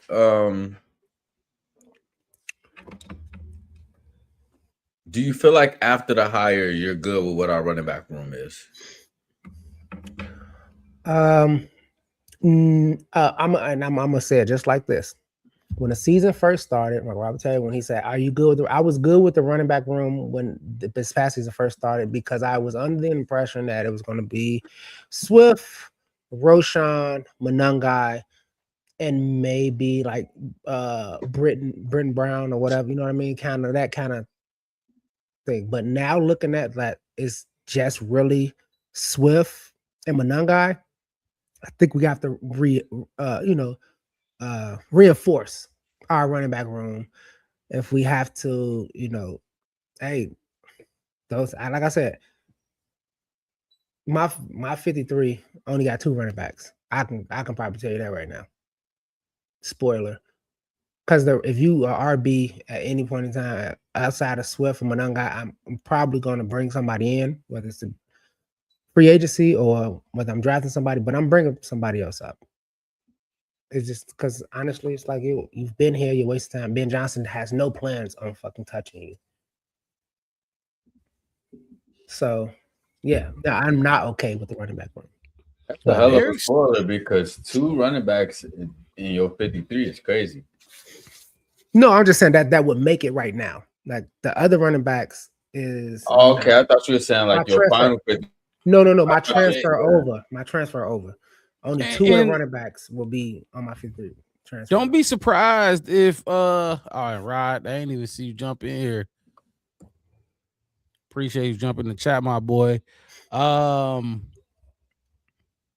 be surprised if Ben Johnson bring another one in, like in the draft. If he see a weapon, because like I don't know if y'all heard this. I'm sure it's been going around Twitter. The longest run we've had this year was 39 yards. He wants an explosive running back that's gonna break the 50-yard, 60-yard run at any given moment in the game. So don't be surprised if you bring another one in the draft, or even sign one. Like I said, I like Kenneth Walker. They not letting him go with $73 million in cap space, but to answer your question, Mixed it. I don't. I like it, but we need a third one. We do need a third one that we can try. And maybe Britton Brown is that one. He scored a touchdown this year on like a 10, 15-yard touchdown run. Okay, I'll just read the comment. But yeah, maybe it's him. Maybe it's Britton Brown. I don't know, but like I said, Ben Johnson is not gonna settle. If he thinks we got let's take Luther Burden, for example. If we think Luther Burden is good, trust me, if he can find his like exact Jameson Williams that's gonna fit that mold even more, he's gonna take it. He's going to take it. And honestly, we might need another wide receiver too. Depending on what y'all think about OZ coming back or not. You know what I mean? A lot of people think the young boy, what's his name? Number 20. What the fuck is Jade Walker. Jade, a lot of people think he can just slide into that spot. Maybe so. Yeah. But you need somebody in the Jade Walker slot. You need somebody in the Jade Walker. You need somebody in his slot. Maybe it's JP Richardson. Heard a lot about him this offseason. You never know. But my whole thing is, hey, look, I'm gonna tell you just like this. Football is like spades. You can't have too many spades. I don't care if it's the 2, the 3, the 4 spade. I'd rather have more spades than the other team, than the other players on the table. That's how I feel about that. I just found this out while I was looking for a video of him. I was hoping to find one of him, like, coaching up his players. I couldn't really find one. He's from Madison. Yeah, he's from Madison, Wisconsin. Madison, Wisconsin, South Side. Went to Whitewater. I just found that out. Look at that. But that brings back to what I said. He was with Chicago. He in the Midwest. He knows what it is. He knows what it is. He knows what it is. Once he come in and put on his all blue polo with a little C on the top, it ain't gonna be like, hey, look, let me tell you about how the Bears culture is. And no, he know what it's all about. He know what we're about. He was, like I said, he was here in the 90s. He know what this is about. He grew up. He was born in the Midwest. He knows what we about. So, like I said, the more I look at this hire, that's why I said this is a good hire. Like, I like this hire based on just on paper. Let me just say that on paper, looks good to me. South Side, Penn Park. They say he learned to play football at Penn Park. That's crazy. I didn't know that. Look, he got a fan of me. How far did y'all get down this list? I just talked about Willis McGahee and Marshawn Lynch. We could, like I said, if you don't know who Willis is, because I'm the old guy on the show, I'm gonna say if you don't know who Willis McGahee is, man, go watch that dude run the ball. God. You see, he got three times. He had him. 3 times. He the most on the list. Willis McGahee. It was, dude, man, that dude was a bad dude. He was bad, man. I ain't even gonna lie. But I mean, if y'all want to take the next one, go right ahead. I mean, Tiki, you got Tiki. We all know his brother, Tiki, Rondé the corner. He did it twice. Marshawn, like you just said, he did it twice. Fred Jackson one time. What year was that? I remember Fred Jackson. Fred Jackson was, I got you right here. Hold on. Fred Jackson did it in 2009 with the Bills. Okay, 2009. No Sean Moreno. Now that's another name. Name. Is what was he like? More, he was a 2000 and what? Late? He was 2000s. No Sean Moreno was 2000s. Yeah, I mean he got his record. He hit his 2013. 2013, he got his. Was that fucking Tebow Mania? Yep, that was Tebow. That was Tebow Mania. That was Tebow. Yeah. And in the more recent guys, Raheem Mostert got him one, which I just mentioned as well. And then somebody who is, I think I respect him as a running back, a dog, Devon Achane. That man is probably the fastest running back in the league outside of he might be faster than Gibbs. Gibbs just might be quicker. He might be more, twitchy. That makes sense. Yeah. So yeah, I was actually gonna say the reason why I asked that question is because I heard somebody kind of they was asking whether or not if the Bears should try to trade for Achane. I saw that. Wasn't that going around during the season? And I was just like,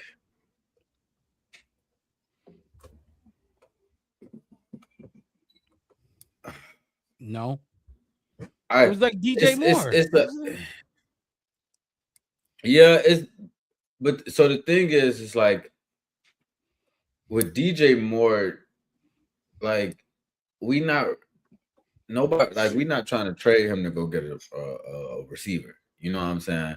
We trying to trade him to go get a piece for this pass rush. If we trade for Devon Achane, Swift is going where he's coming from. You know what I'm saying? Like, unless they just like, I wouldn't think that they would cut him. You know what I'm saying? Swift's not a free agent, is he? No, he got one more year, right? Yeah. Okay. But they would save like $7 to $8 million if they cut him. Oh, I mean trade him. If they end up trading him, but then you got to bring in Devon Achane, and then you got to extend him. So then you kind of end up right back in the same boat, and you still don't have a RB3. You know what I'm saying? So as much as I'm like, Devon Achane is younger. He's a little bit better than Swift. It's the situation that you would put yourself in to pick him up. I like Devon Achane as a player. I don't doubt that he would be good in the run game. But I just think that like you kind of create a situation for you. Get too crowded. Yeah. And like I feel like the cap gonna start getting funny because Caleb gonna have to get paid soon. Then you finna bring in another RB that you gotta extend right away. You know what I'm saying? And then you gave up draft capital to get him. Like when Swift's contract is up, they're probably not gonna extend him. No, you know what I'm saying? So like I guess the question that you're really trying to figure out is whether or not if Stewsville can work with Swift and Monangai. You know what I'm saying? And what kind of role does Monangai take under Stewsville? Willis McGahee, Marshawn Lynch. I mean, he has those, like he has, these strengths and qualities that Stewsville likes, but I'm saying like with this being your 1-2 punch versus that being your 1-2 punch, you know what I'm saying? Like how like do you feel like we're gonna be significantly better if we can switch out Swift for Achane? You know what I'm saying? Achane just had a 1,300-yard season, and Swift just hit his career high with like 1074. You know what I'm saying? So it's just kind of like trying to figure out where that's gonna play into it.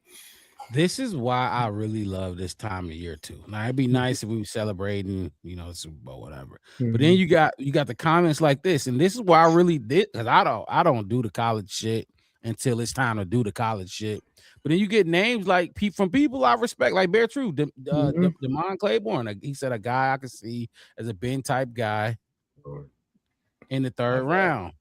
And then you good. I already read it. And then you can pop that next one up if you want to. I like Dorth over Alameda and Duvernay. Is that? I think he's talking about Dortch. Is that a? Yeah, that's what he said. Not a college player. Is he talking about Dortch from the Broncos, right? I believe he's talking about Dortch. Yeah, he's talking about Dortch from the Broncos. Okay. Yeah. But I'm talking about it's in terms of like the rookie talk. Like when you start getting like Bear Truth or even Howie, he threw a couple names in there before about all of these, and then mixed it. You talked about the segment that we gonna introduce at some point where we can shine a light on more of these rookies and we can look at it. We don't look at the draft or the college landscape that much until it's time to look at it. Correct. Show us who to look at. Right. Show us who to look for. Show us who we need to highlight. You might, put me on somebody that I wasn't, privy of. And now that's my dog type shit. So This is why I really you meet new players, you find out new players, and we talk about them. And then a year, 2 down the road, you like, fuck, that motherfucker was in the 3rd round. Guess what? We was talking about him. We had him on our mock draft board. Yes, sir. We just couldn't, pull that trigger and get him. But this is why I love this time of year. I just feel like when it comes to that running back room, when it comes to the offense, keep the core where the core is. Why you got it, and bring in the young ones behind. Like, okay, if you have to go high draft pick for your defense, because that's what you really need. But later on in the round, okay, yeah, like I said, a 3rd round, 4th round, you go get a running back. You want to go get, like I'm not. We just said it earlier on, maybe an hour ago. We talked about how we saw the Super Bowl and we said our offense would have, lit them up. It would have been exciting. It would have been, and I said that I was talking to my Seahawks friend. He was like, "Yeah." I'm like, honestly, you told me the Bears didn't want to see the Seahawks in the NFC Championship, and I felt like we should have. I felt like we should have. Devil Dog, Marine Corps. Hey Corporal. I think my team our offense would have lit that. Caleb not standing still. Y'all don't have to be flying around. Y'all always gonna be tired out there. And like you said, after 2 weeks off, kicking it, celebrating, doing interviews and podcasts, all that, and then y'all came in and now you got to chase Caleb Williams around. Oh man, y'all would have been faces in the dirt, grass in the face.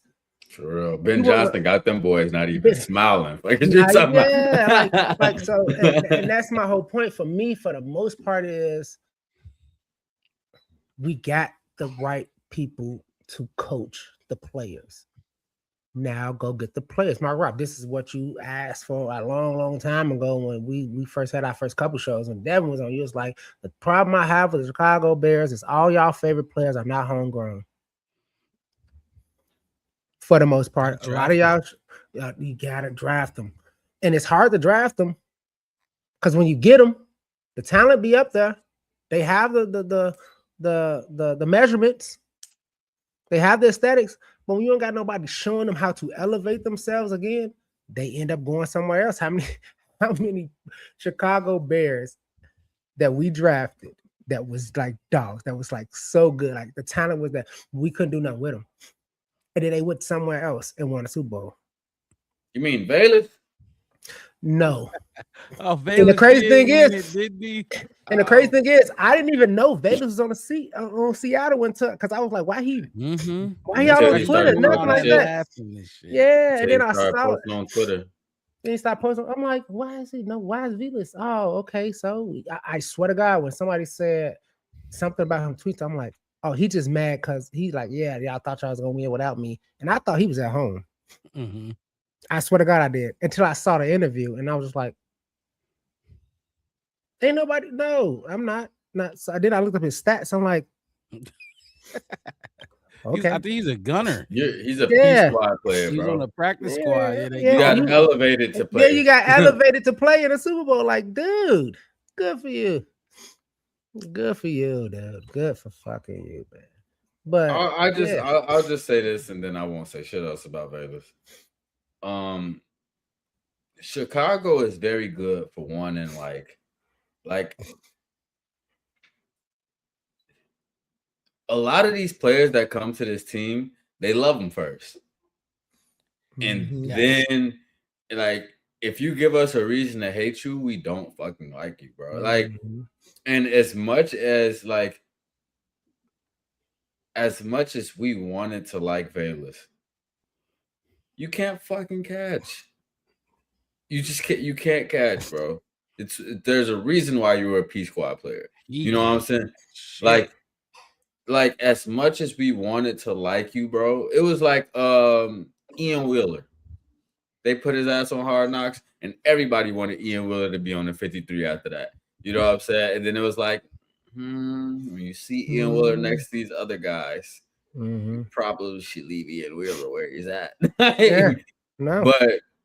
But at the don't go and start hating on us when it's not even the regime that was here. Like, we liked you, but when you come out here and they put you like you got the same opportunity as some of these other guys and you squandered it, bro. Like, what did you want them to do with that? You know what I'm saying? Yeah. Bayless mad. He did it to himself. Like, what do you sucked? Like they gave you every chance to do something for them, and you didn't do shit ever, and you still ain't doing shit. He did down a punt. He did down the punt inside the 5 or some shit today. Yeah, that dude fucking sucks. I don't. Yeah. I ain't mad at him. Go ahead, go do what you. But I think he did an interview talking about us too, to my Bears fans. A little salty. Salty because you're on the Super Bowl. Like I said, what Bears fan have you talked to? Like, what Bears fan has said the words Bayless and Jones in the same sentence in the last 12 months?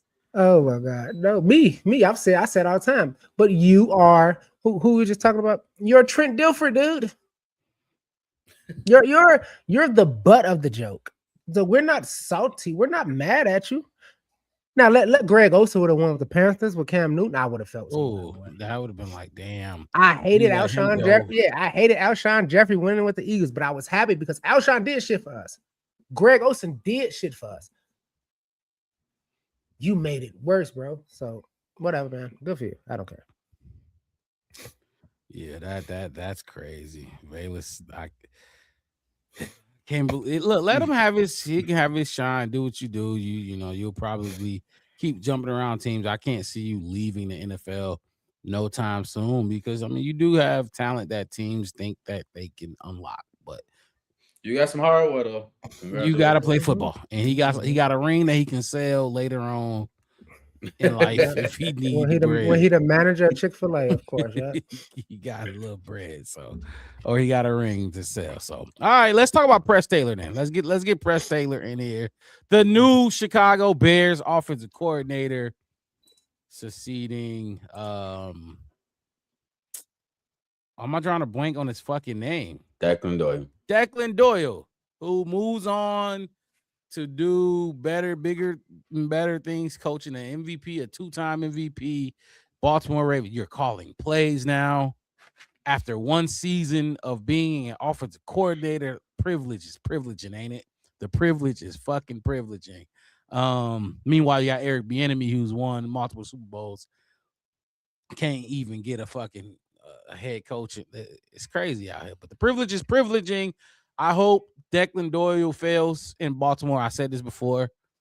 Shout out to you. Like, I'm not mad at him for taking a job, but you really didn't do shit to like get that opportunity there, and you probably should have stayed and honed your skills more here. But it's fine. You want to go call plays, go call plays. I hope you fall flat on your face, and I keep it a buck every time I speak on that. But Press Taylor is promoted the passing game coordinator. He is now the Chicago Bears offensive coordinator. 38 years old. What was the other guy? 28. Declan was 28. 29, 30. No, Declan was older than that. Declan was young as fuck, wasn't he? He was 32. 32. Okay. Something closer to 32. Oh no, shit. He was young as fuck. 29. He's 29. Okay, 29. Okay. He was very young. 38. This is about Ben Johnson's area now. Now he's Ben Johnson's still a young head coach, but now he's in that range. Mitch, do you want me to read this, or you want to read the quote or the tweet from Ian Rappaport? Per Ian Rappaport, in his breaking news on Twitter, the Chicago Bears are promoting passing game coordinator Press Taylor to offensive coordinator, giving Coach Ben Johnson a new top lieutenant, per the insiders. Taylor was an OC with the Jaguars until 2024 before working with Ben Johnson. With Declan Doyle in Baltimore now, Taylor is the offensive coordinator. Look, it makes sense, and I just want to. I think Ben Johnson had this in the works already, because if I'm not mistaken, and correct me if I'm wrong, we only interviewed 2 other people. And it was the guy. Remember the guy I sent to the group chat, the black dude. It was Arizona pass game coordinator Connor Sanger, right? Sanger, pass game coordinator, and then the Bengals wide receiver coach Troy Walters. Those are the only 2 that and Troy Walters declined the interview. So I believe those are the only two that we've tried to. So either it was gonna be that dude he signed from Boston College. Remember the guy, we don't know his role yet, but which he'll probably step into Press Taylor's role. Press Taylor's pass game coordinator. That's a good point. Then it was gonna come from within then, and it makes sense. We talked about it before we got on air. Mixed in West continuity. I think it's gonna help the offense. And first of all, not just Caleb, continue to on that same road, the same type of voice. Somebody who knows the voice of the offense that Ben Johnson is trying to preach. The details that he's trying to get through to the wide receiving group on blocking, to the running backs group on blocking, and then the quarterback and himself on running the play. You know what I mean? Just those, whatever the old minutia that he's been teaching to this team that catapulted us to a fucking what did we win? 12 games? 11 and 6. 11 games, 11 game season, lead the league in explosive plays. Why go outside when you can keep the language the same? You got to teach nobody. He's been here. We've seen him. I saw Press Taylor in the back of the room. Press Taylor ran a couple weekend sessions, you know what I mean? Type shit like that. How are we saying I'm not big on Press Taylor, but it's okay. It's okay. I told y'all a lot of Bears fans are not. From what I've been seeing on Twitter and Facebook, they're not big on him because of what happened. Because remember, I believe he was offense coordinator for the Jaguars. Like he called the plays for Jacksonville from like 2022 to 2024 or something like that. And it just didn't, it didn't look good. It didn't look good. That's why Liam Cohen got the votes he got, because now they look good in 1 year. But he ain't calling plays. We just need somebody that's gonna do the grind, that can do the grind. He saw Declan Doyle doing the grind. He know what that grind looked like. He knows what Ben Johnson expects of him. I don't know why people have such a big, and I'll let one of y'all take it away. I don't know why people have such a big issue with this. Like, this is the main guy. First of all, we barely even knew that. We forgot about Declan Doyle every game day. Every game day, we forgot about that dude until Thursday, and it was time for him to talk. Relax. Press Taylor knows what he's been around it. It's a familiar face. I like the move. Yeah, I do too. I think that's the most valuable thing that you can do right now for Caleb in his offense and some of these pieces that you're trying to build around is to give continuity, especially when you got players, not only Caleb, but you got players like Rome, who's been here for as long as Caleb. So he's seen just as many changes to this front office and his coaching staff as Caleb. But the biggest thing is it's not his plays. It's not his plays, it's not his playbook, it's not his design. And we need somebody that, like, the best thing for us as fans in this particular situation is to know that whether or not if we got somebody that can echo the sentiment of your head coach. Like, for example, when we talked about who's hiring Shane Waldron, and it was a lot of people like, we don't know what to think of this hire and stuff like that. And then it came out when they did the interview with the Seahawks players, and they was like, good luck, you know what I'm saying? Like, and it was just like, that's kind of like the first impression that we had, like, is this guy gonna be able to do the job? Whereas it's like, now we know what to expect from the offense and what we think the offense should look like based on a year under Ben Johnson. So how much can you get somebody that's on the same board, that's kind of trying to, kind of be on the same boat, that can kind of preach that same thing? And if Caleb don't got to come back and, like, if the idea for him is to come back and just hone in on some of the things that he has to get better at versus change his focus into trying to be better in other, like, you know what I'm saying? Like, that stuff is important. So just keeping the continuity, I feel like all that stuff sets up this offense to be better, starting all the way back to training camp, because that's when it's going to start showing up first. Yeah. Oh, I can't wait. I can't wait to training camp. Oh my gosh. Wes, what you thinking? I've been thinking about it and I've been looking at it and I saw how they went about it. And I had some names out there that I was thinking about, and it's kind of how I felt about like names. Some just OCs out there. Like when Cliff left Washington, I'm like, yeah, you know, Caleb played with him in USC. Maybe they might give him a call, kind of thing. I was just trying to, for sure. You know what I'm saying? Put my little octopus. You got more than one name? It was oh man, I don't even got it. I had Cliff. Now you good? I can't think of that. I didn't bring my notes. This. Nah, you good? You good? But you know what I mean? Like I was thinking about it. Mm-hmm. And I was seeing like other people talking about who could be the offensive coordinator, all this other kind of stuff. And I feel like when I heard Press Taylor was promoted, I felt the same way I feel about this roster for the most part. Keep the core where the core is, especially on offense. Like your offense actually took bounds and leaps, and you want to. I know Ben Johnson said we're not going to build on that. We're going to tear it all down, kind of, and then start over, kind of thing. Okay, I can understand that part, but at the same time, like you want that. Like I seen Bertrue said it, you said it, both of y'all said the continuity of it. I feel like as they was putting down and writing names on the board, I don't know why I feel like this, and this is just Chef West speculation. I think Press Taylor went to Ben Johnson and was like, I want the job. That's how I feel, because I feel like it was names getting put out there and people's coming up, and they just kind of skirt halt.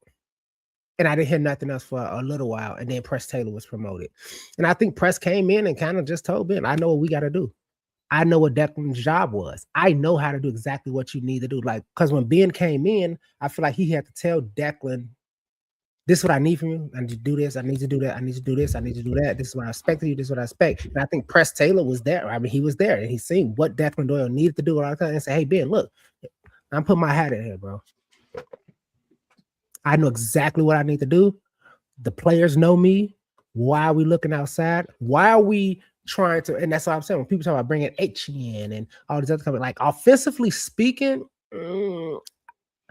I'm saying like keep the core where the core is at, and look how far y'all got already with this core right here. Just try to keep as much, and if you want to do anything, bring in young players to come in and follow suit on this offense. Now, defense, if you still want to go draft some edges and try to bring some linebackers in and some safety in the corner, all right, cool. We can argue that fact. But when it comes to this offense and what this offense did this past season, it's like I'm trying my best not to touch it. Kind of like Jenga. When you just trying to get that little piece out, you just like, it's gonna come. And you know what I'm saying? That's how I feel. Like I said, it's just speculation. I think Press went to them and was like, I want the job. And I don't know, this monologue that I got in my head of him telling them about what he needs to know, what he needs to do, and that's what it is. Because it was like we were looking, and then we just wasn't for a while. And then it was like running backs coach. And I'm like, damn, we picked a running back coach before we even pick our offensive coordinator? That's crazy. Oh, okay, cool. And then it was like, Press. Oh, yeah, by the way, we promoted Press. It's like they already knew because Press already put that in their head. And they looked at it like, yeah, okay, cool. Because what does he have to do? He has to do exactly what Declan Doyle did. Exactly. Listen to what Ben Johnson do. Echo Ben Johnson. And then on Thursdays, get up there and don't say nothing stupid. And again, like he's done the job before, even at a higher level. Like, you know what I mean? He, like when I say higher level, it was a lateral move, but calling plays, kind of like what Declan Doyle went to do with Baltimore. Yeah. He called plays, Press Taylor. He called plays before already for a young quarterback and a number 1 overall pick quarterback at that. What the fuck is his name? Lawrence. Trevor Lawrence. Trevor Lawrence. He called the plays. Like he knows how to do it, and now he can put it to Ben Johnson's his whole mind, his maniacal brain, and his scheme. He can put that what he knows of calling plays and everything, and how to run the offense. Because he's going to be talking. Declan Doyle talked to these players when Ben Johnson was just with Caleb. You know what I mean? He with the quarterbacks. Another thing, and I'll let you go real quick, Mixie. I just want to say this. Ben Johnson installs his own run game. So Press Taylor ain't gonna be talking about the run game. He was already a pass game coordinator, right? So he knows the passing concepts and he can teach that like he's been doing. We ain't got to worry about the run game. Ben Johnson installs his own run game, and that was told by Cole Kmet. He said it right the first time in his career of playing football that he had the head coach install the run game. I think that's why we saw the run game take off after the bye week. So we don't have to worry about Press Taylor there. He's been the pass game coordinator, so he really gonna be still focusing on the passing game, right? Mm-hmm. And Dan Rochar gonna handle the O-line. Simple as that. And why you was making that point, because you brought up Trevor Lawrence. While he was working with Trevor Lawrence in 2022, Trevor Lawrence threw 4,000 yards. Calvin Ridley was a 1,000-yard receiver that year. And the next year, in 23, the Jags were ranked 8th in passing yards per game. So if that's kind of another thing, like you said, if Ben Johnson takes that run game off of his plate, and he can kind of focus on that, then that's really what I think is going to be the most effective part of this hiring, because that's what he's better at. You know what I'm saying? He's better at the pass game than he is the run game. But Ben Johnson himself, he is like really good at the run game. Like, that's his thing. So he's talked about but what you also said too, like him being able to get in Ben Johnson's ear and stuff like that, because Ben Johnson came out and said it, like he wants people on this staff that are creative, that's idea driven, stuff like that. So when you got somebody who had a young receiver in Trevor Lawrence, and he had success the way that he did as early as he did in his career, you got to kind of credit that to, you got to give him a lot of credit for being a part of that work, because he was splitting play calling duties in 22, and then 23 he was fully calling plays for him. So why do y'all think that people don't like the hire? Any negatives or cons, so to speak, that y'all have that just immediately comes to mind, or like just why? That 23 season, they flopped the Jags. I think that's really the reason why, because that year but again, that was really based off their rushing. Their rushing attack wasn't good. They was bottom half of the league in rushing, but top 8th in passing, and they was like middle of the pack in scoring. I think people don't like the hire because when they wanted something extravagant, huh? They wanted. I think it was like when he fully took on those play calling responsibilities, the Jags didn't look good the next year. But he's not play calling. You know what I'm saying? You still got a Ben Johnson offense and somebody with, a really good football mind in terms of the pass game. So I think that's kind of where they're overlooking it. But like prior to what the Jags played this year, I didn't look at Trevor Lawrence as like being like a perennial quarterback or whatever. So it's like I guess people look at it from that angle, but in terms of what you need him to come here and do, I like the hire a lot. Why do you like? What's the issue? Like, do we want a splash guy? And really, because you had a list, so maybe some of the guys, I know you don't got the list with you, but just maybe some of the guys, maybe they was hoping for a Cliff Kingsbury. I'm not saying you were, but maybe they was. That was like my number one name when he did. But yeah, I'm gonna tell you why Bears fans don't do it, and that's why I'm gonna say it like this. I know why Bears fans feel this way about this hire or this promotion. We're not gonna call it a hire, about this promotion. About what's going on. And this is the reason y'all should like and subscribe to the Black Bear Podcast, because you're ignorant. You don't know nothing. You looking at it like mix it. No offense, bro. Like you went on the whole thing about how he made Trevor Lawrence look. He was calling the plays. He was the head coach. He, like whatever. Guess what? He ain't doing none of that. He's a princess passenger on this team, bro. That's a good point. He look, he on the road. Ben Johnson driving. He's the princess passenger. All he doing is asking Ben Johnson, do you want me to change it to the next song? That's his whole job because it's Ben Johnson playlist. You want to listen to this song? I can go to the next song for you. Oh, I hope he ain't no backseat driver. You know what I mean? Like, and I don't think he will be. I think he knows exactly, like I said before when I brought up, I think he knows exactly what Ben Johnson need. And he went home. Like I said, this is just my speculation because I have a really big imagination. To be honest. And his wife was like, are you going to ask Ben to be the offensive coordinator? Like, you come out here, you talk about it. Like, I hear you talk about it all day long, and you're kind of really doing it. All right, you should go up in there. And he was like, you know what? You know what? You know what, Jessica? You know what, Emily, Karen, whatever your name is, wife. I'm going to go in that office Monday morning. I'm going to tell Ben I want my name into consideration because I can do exactly what he does. Because what y'all talking about, his faults and all that kind of stuff, all that responsibility and weight that he failed at doing, he actually has to do almost none of that. It's actually less work he really got to do compared to what y'all talking about he failed at. But he just seen exactly a person do that job and he did it well. I'm not saying Declan didn't do a good job. Declan did a really good job. All he has to do is do the next thing. And guess what? And I get a promotion. And I get it, and I get a little more money, and I get a little more, and it's gonna go on my resume. What you mean? Maybe he wants to get back to calling plays somewhere. Maybe, you know, maybe. Like this. Maybe next season he out again. He Jets offensive coordinator. I don't know. Yeah, no, yeah. Take that step up, press. Take your step up, bro. Like it's a moot position on the Bears. For probably the first time in history, offensive coordinator is a moot position. I guarantee. How about this? I'm gonna tell y'all this. I'm telling you. After next season's over, and we're sitting here, and probably I would say it's like a 62% chance, maybe 57% chance that Press Taylor is finna get poached. I'm gonna email the Bears organization. I'm gonna find every email on the line to get to Halas Hall. I might even go up there, and if I can, knock on the door. Can I be the offensive coordinator? I'm willing to work 80 hours a week, Ben. And guess what? Ain't nobody poaching me.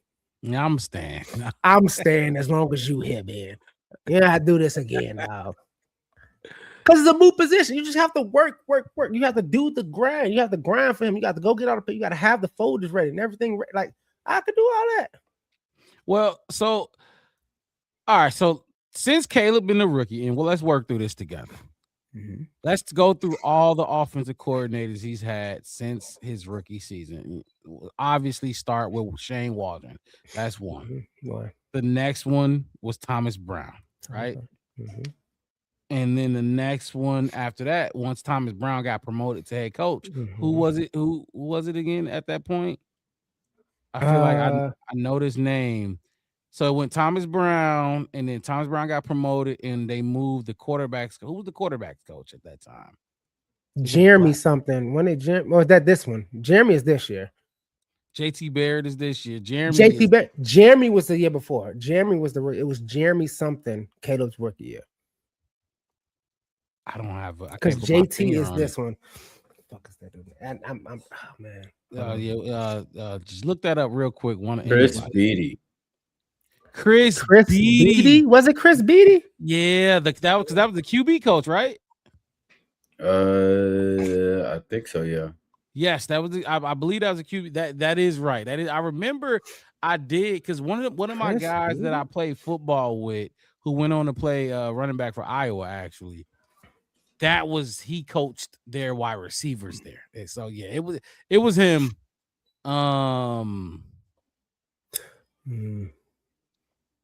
So that's three, right? Yeah. You go Shane, you go Thomas Brown, you go Chris Beatty, and then you go Declan Doyle, I believe. That's number 4. And now he's on his fifth offensive coordinator.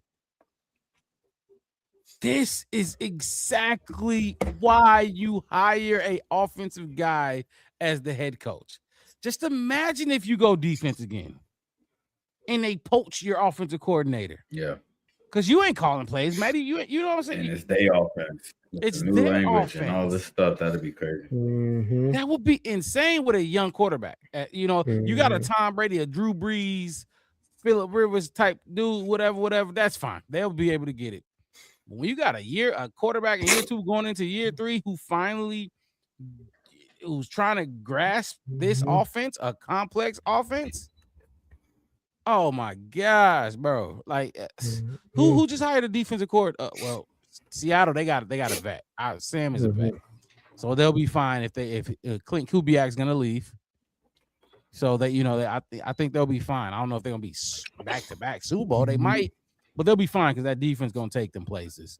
But New England, well, they in a good spot too because Josh McDaniels ain't getting hired again as a head coach. But the point is, Bears fans have been scared about offensive coordinators getting poached way back since Justin was here as a rookie. And what's going to happen when Matt Nagy and they're going to say, no. You have an offensive-minded head coach. If they take the coordinators, that's fine because the mastermind is still here. And I think we all trust Ben Johnson to bring in guys that's going to, do what he needs them to do. And he did it with Declan. Everybody was nervous about that. It's a young guy. How can he lead a room? He's 28 at the time. Now he's 29. How can he lead a room of 34-year-old, these grown men and vets that's been in the league for so long? I trust Ben Johnson that Press Taylor can come in and, like we said, do the other shit. Yeah. Spreadsheets and run meetings on Saturdays if he needed and yada yada yada. Yeah, I love the hire, man. You know, it's minimal. Like I said, everybody put that up there when we were talking about like continuity, keeping the main thing. Keeping the main thing. That's just why. And like I said before, for the most part, on his offense and like kind of on his defense a little bit too, we just got to figure out like injuries and all that kind of stuff with the defense because if most of these people were injured, then we could really evaluate them a lot more. But the main thing is Dennis Allen know what he's doing, and he know that, hey, look, if that guy's not gonna be here, I got another guy right now playing Call of Duty who can come up here and play. He a DJ sometimes too, but I got to bring him in. He know you know what I mean? Like that's what he could do that kind of thing with this defense if we need him to do it again because he did it this season. What I'm saying is when it comes to like Ben Johnson and this Bears team, we need those homegrown players on offense. We need those because we've seen what happens when you just try to throw people in on offense. It's hard because Ben Johnson, like everybody say, his offense is pretty complex. And unless they're coming from basically Detroit, you don't really have too many players. But Dennis Allen, you know what I'm saying? Dennis Allen's been to a couple spots, a couple players, and like y'all said, like we said in the Super Bowl, like they were out there like, oh, this is going to be Dennis Allen defense versus Dennis Allen defense. And it was boring. That's how bad it was.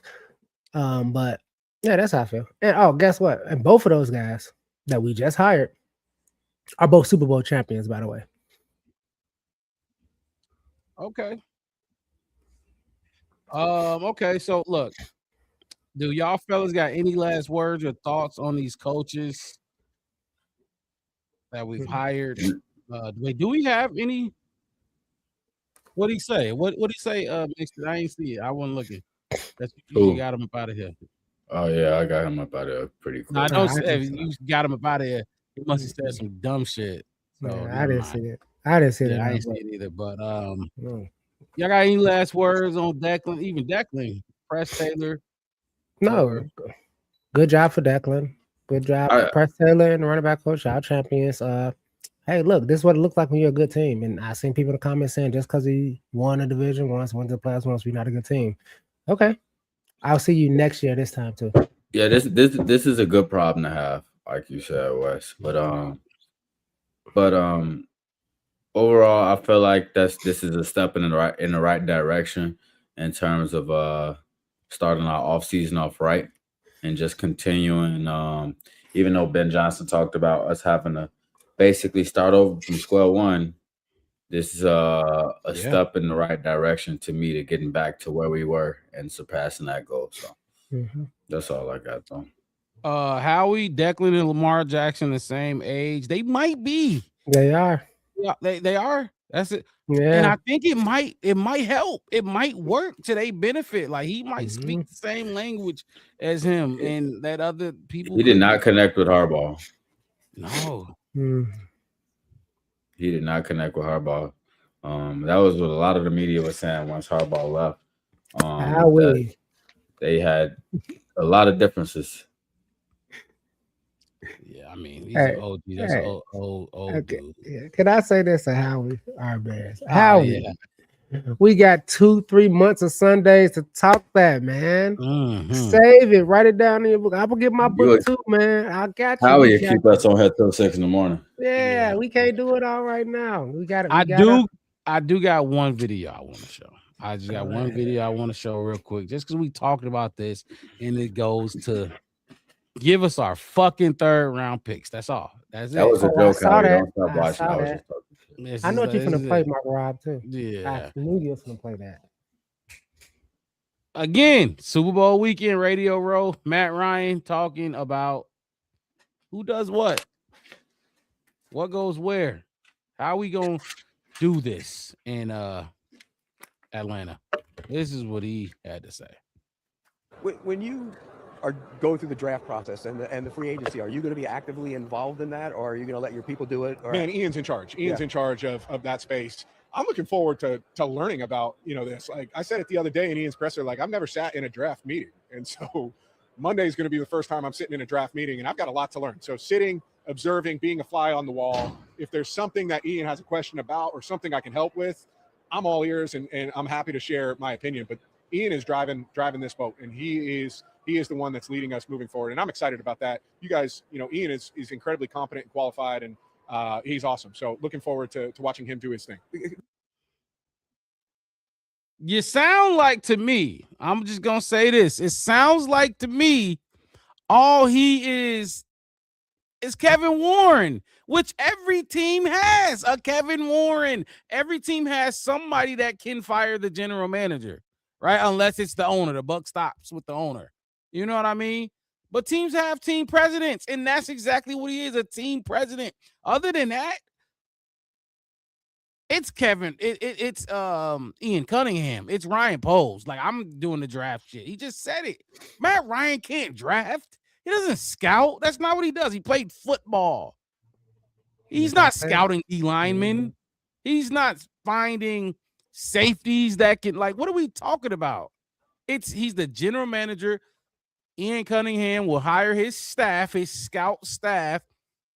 And guess what? Guess what Kevin Warren is doing? Build us a new stadium. Yep. But remember when, and Wes, I talked about this, after that 5-win season, who showed up at the end of the season? And I made fun of it, actually. I put it on the thumbnail. Kevin Warren and Ryan Poles was at the podium because we didn't know who got what power, like who's doing what. But like it was Ryan Poles all along. Yeah, because it's a fucking job. Yeah, it's his job. And I said it's his job. Like I think you said it, and we kind of went back and forth about it. It's like, did he do it to kind of big bro Ryan Poles? Yeah, you in the principal's office or your mom? Yeah, in the principal office. I think he did it in the sense of, to me, to be like, hey, I allowed, like, try to take some heat off Ryan Poles, because it was rough, and everybody was coming at him, and he's like, because we know how Ryan Poles got in. We know he is.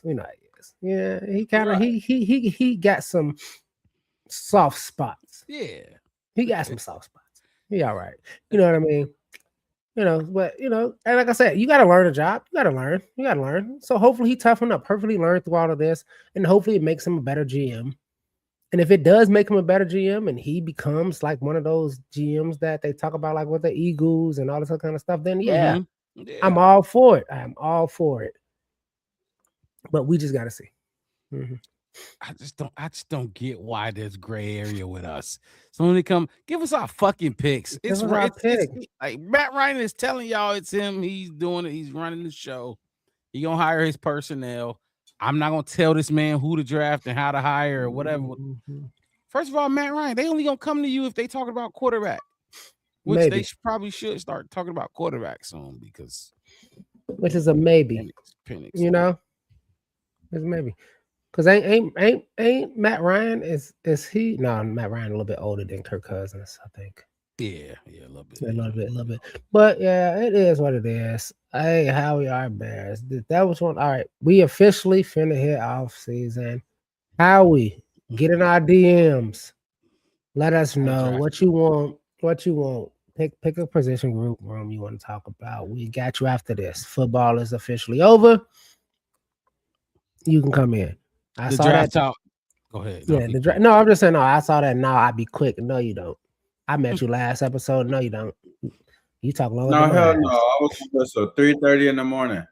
I was tired as hell the next day. Yeah, the draft talk will be on the way. The draft talk will be here. We'll all just like we do. Get in the pods, pick a position, and we're gonna talk about why this position needs to be drafted at number 25. I'm finna get me some new Bibles, baby. Finna get in there. Fellas, anything else, and then we can wrap this thing up. I'll go first, and then you can go and get up out of here. Like I said, I do want to say happy early birthday, Mark Rock. I'm gonna text you anyway. For sure. You know, the best people in the world are born in February. It's just a fact, especially if you're black. How about that? Especially if you're black. Aquarius Nation. You an Aquarius, right? I'm a Pisces, baby. I'm February 28th. My birthday is nah, I ain't just missed no cut. I'm like a week and a half past. I got 20 days. They cut off on. I'm about a week past. About 8 days past, baby. You just missed the cut. Benjamin said I enjoyed this show more than Super Bowl. Well, I appreciate that, my guy, because that Super Bowl was, man. Just imagine if our team was there. Everything would have been. It was a college bowl game. It was a college bowl game. Yeah. Mixed it. Any last words before we get up out of here? No, I'm really ready to dig into this draft process. Y'all already know because I've been kind of telling y'all my little ideas and such. As far as some of the stuff that I would like to do for my first off-season coverage, getting in tune and trying to make sure that I'm fitting in the game plan and turning all my homework assignments in on time. So, that being said, though, man, no, like, yeah, I'm really excited to get into just learning more about these players that's coming up and stuff. And now we gotta, like, now we got another break. Like, the next big date is the open of the league year. We're gonna see some movement. You know what I'm saying? We're gonna see some free agent movement, some signings, some trades, all that good stuff going on after March 11th. And then after that is the draft. And that's even too long. So, man. I look, I fuck with you, Howie. Trust me, it's gonna be an episode where we gonna need you here. We gonna want you here. We gonna need names. You, Bear True, everybody that looked at other guys that we ain't talked about. We gonna need you here. Brady, appreciate you jumping in here, man. We are all huge Bears fans here, so that's why we doing this late.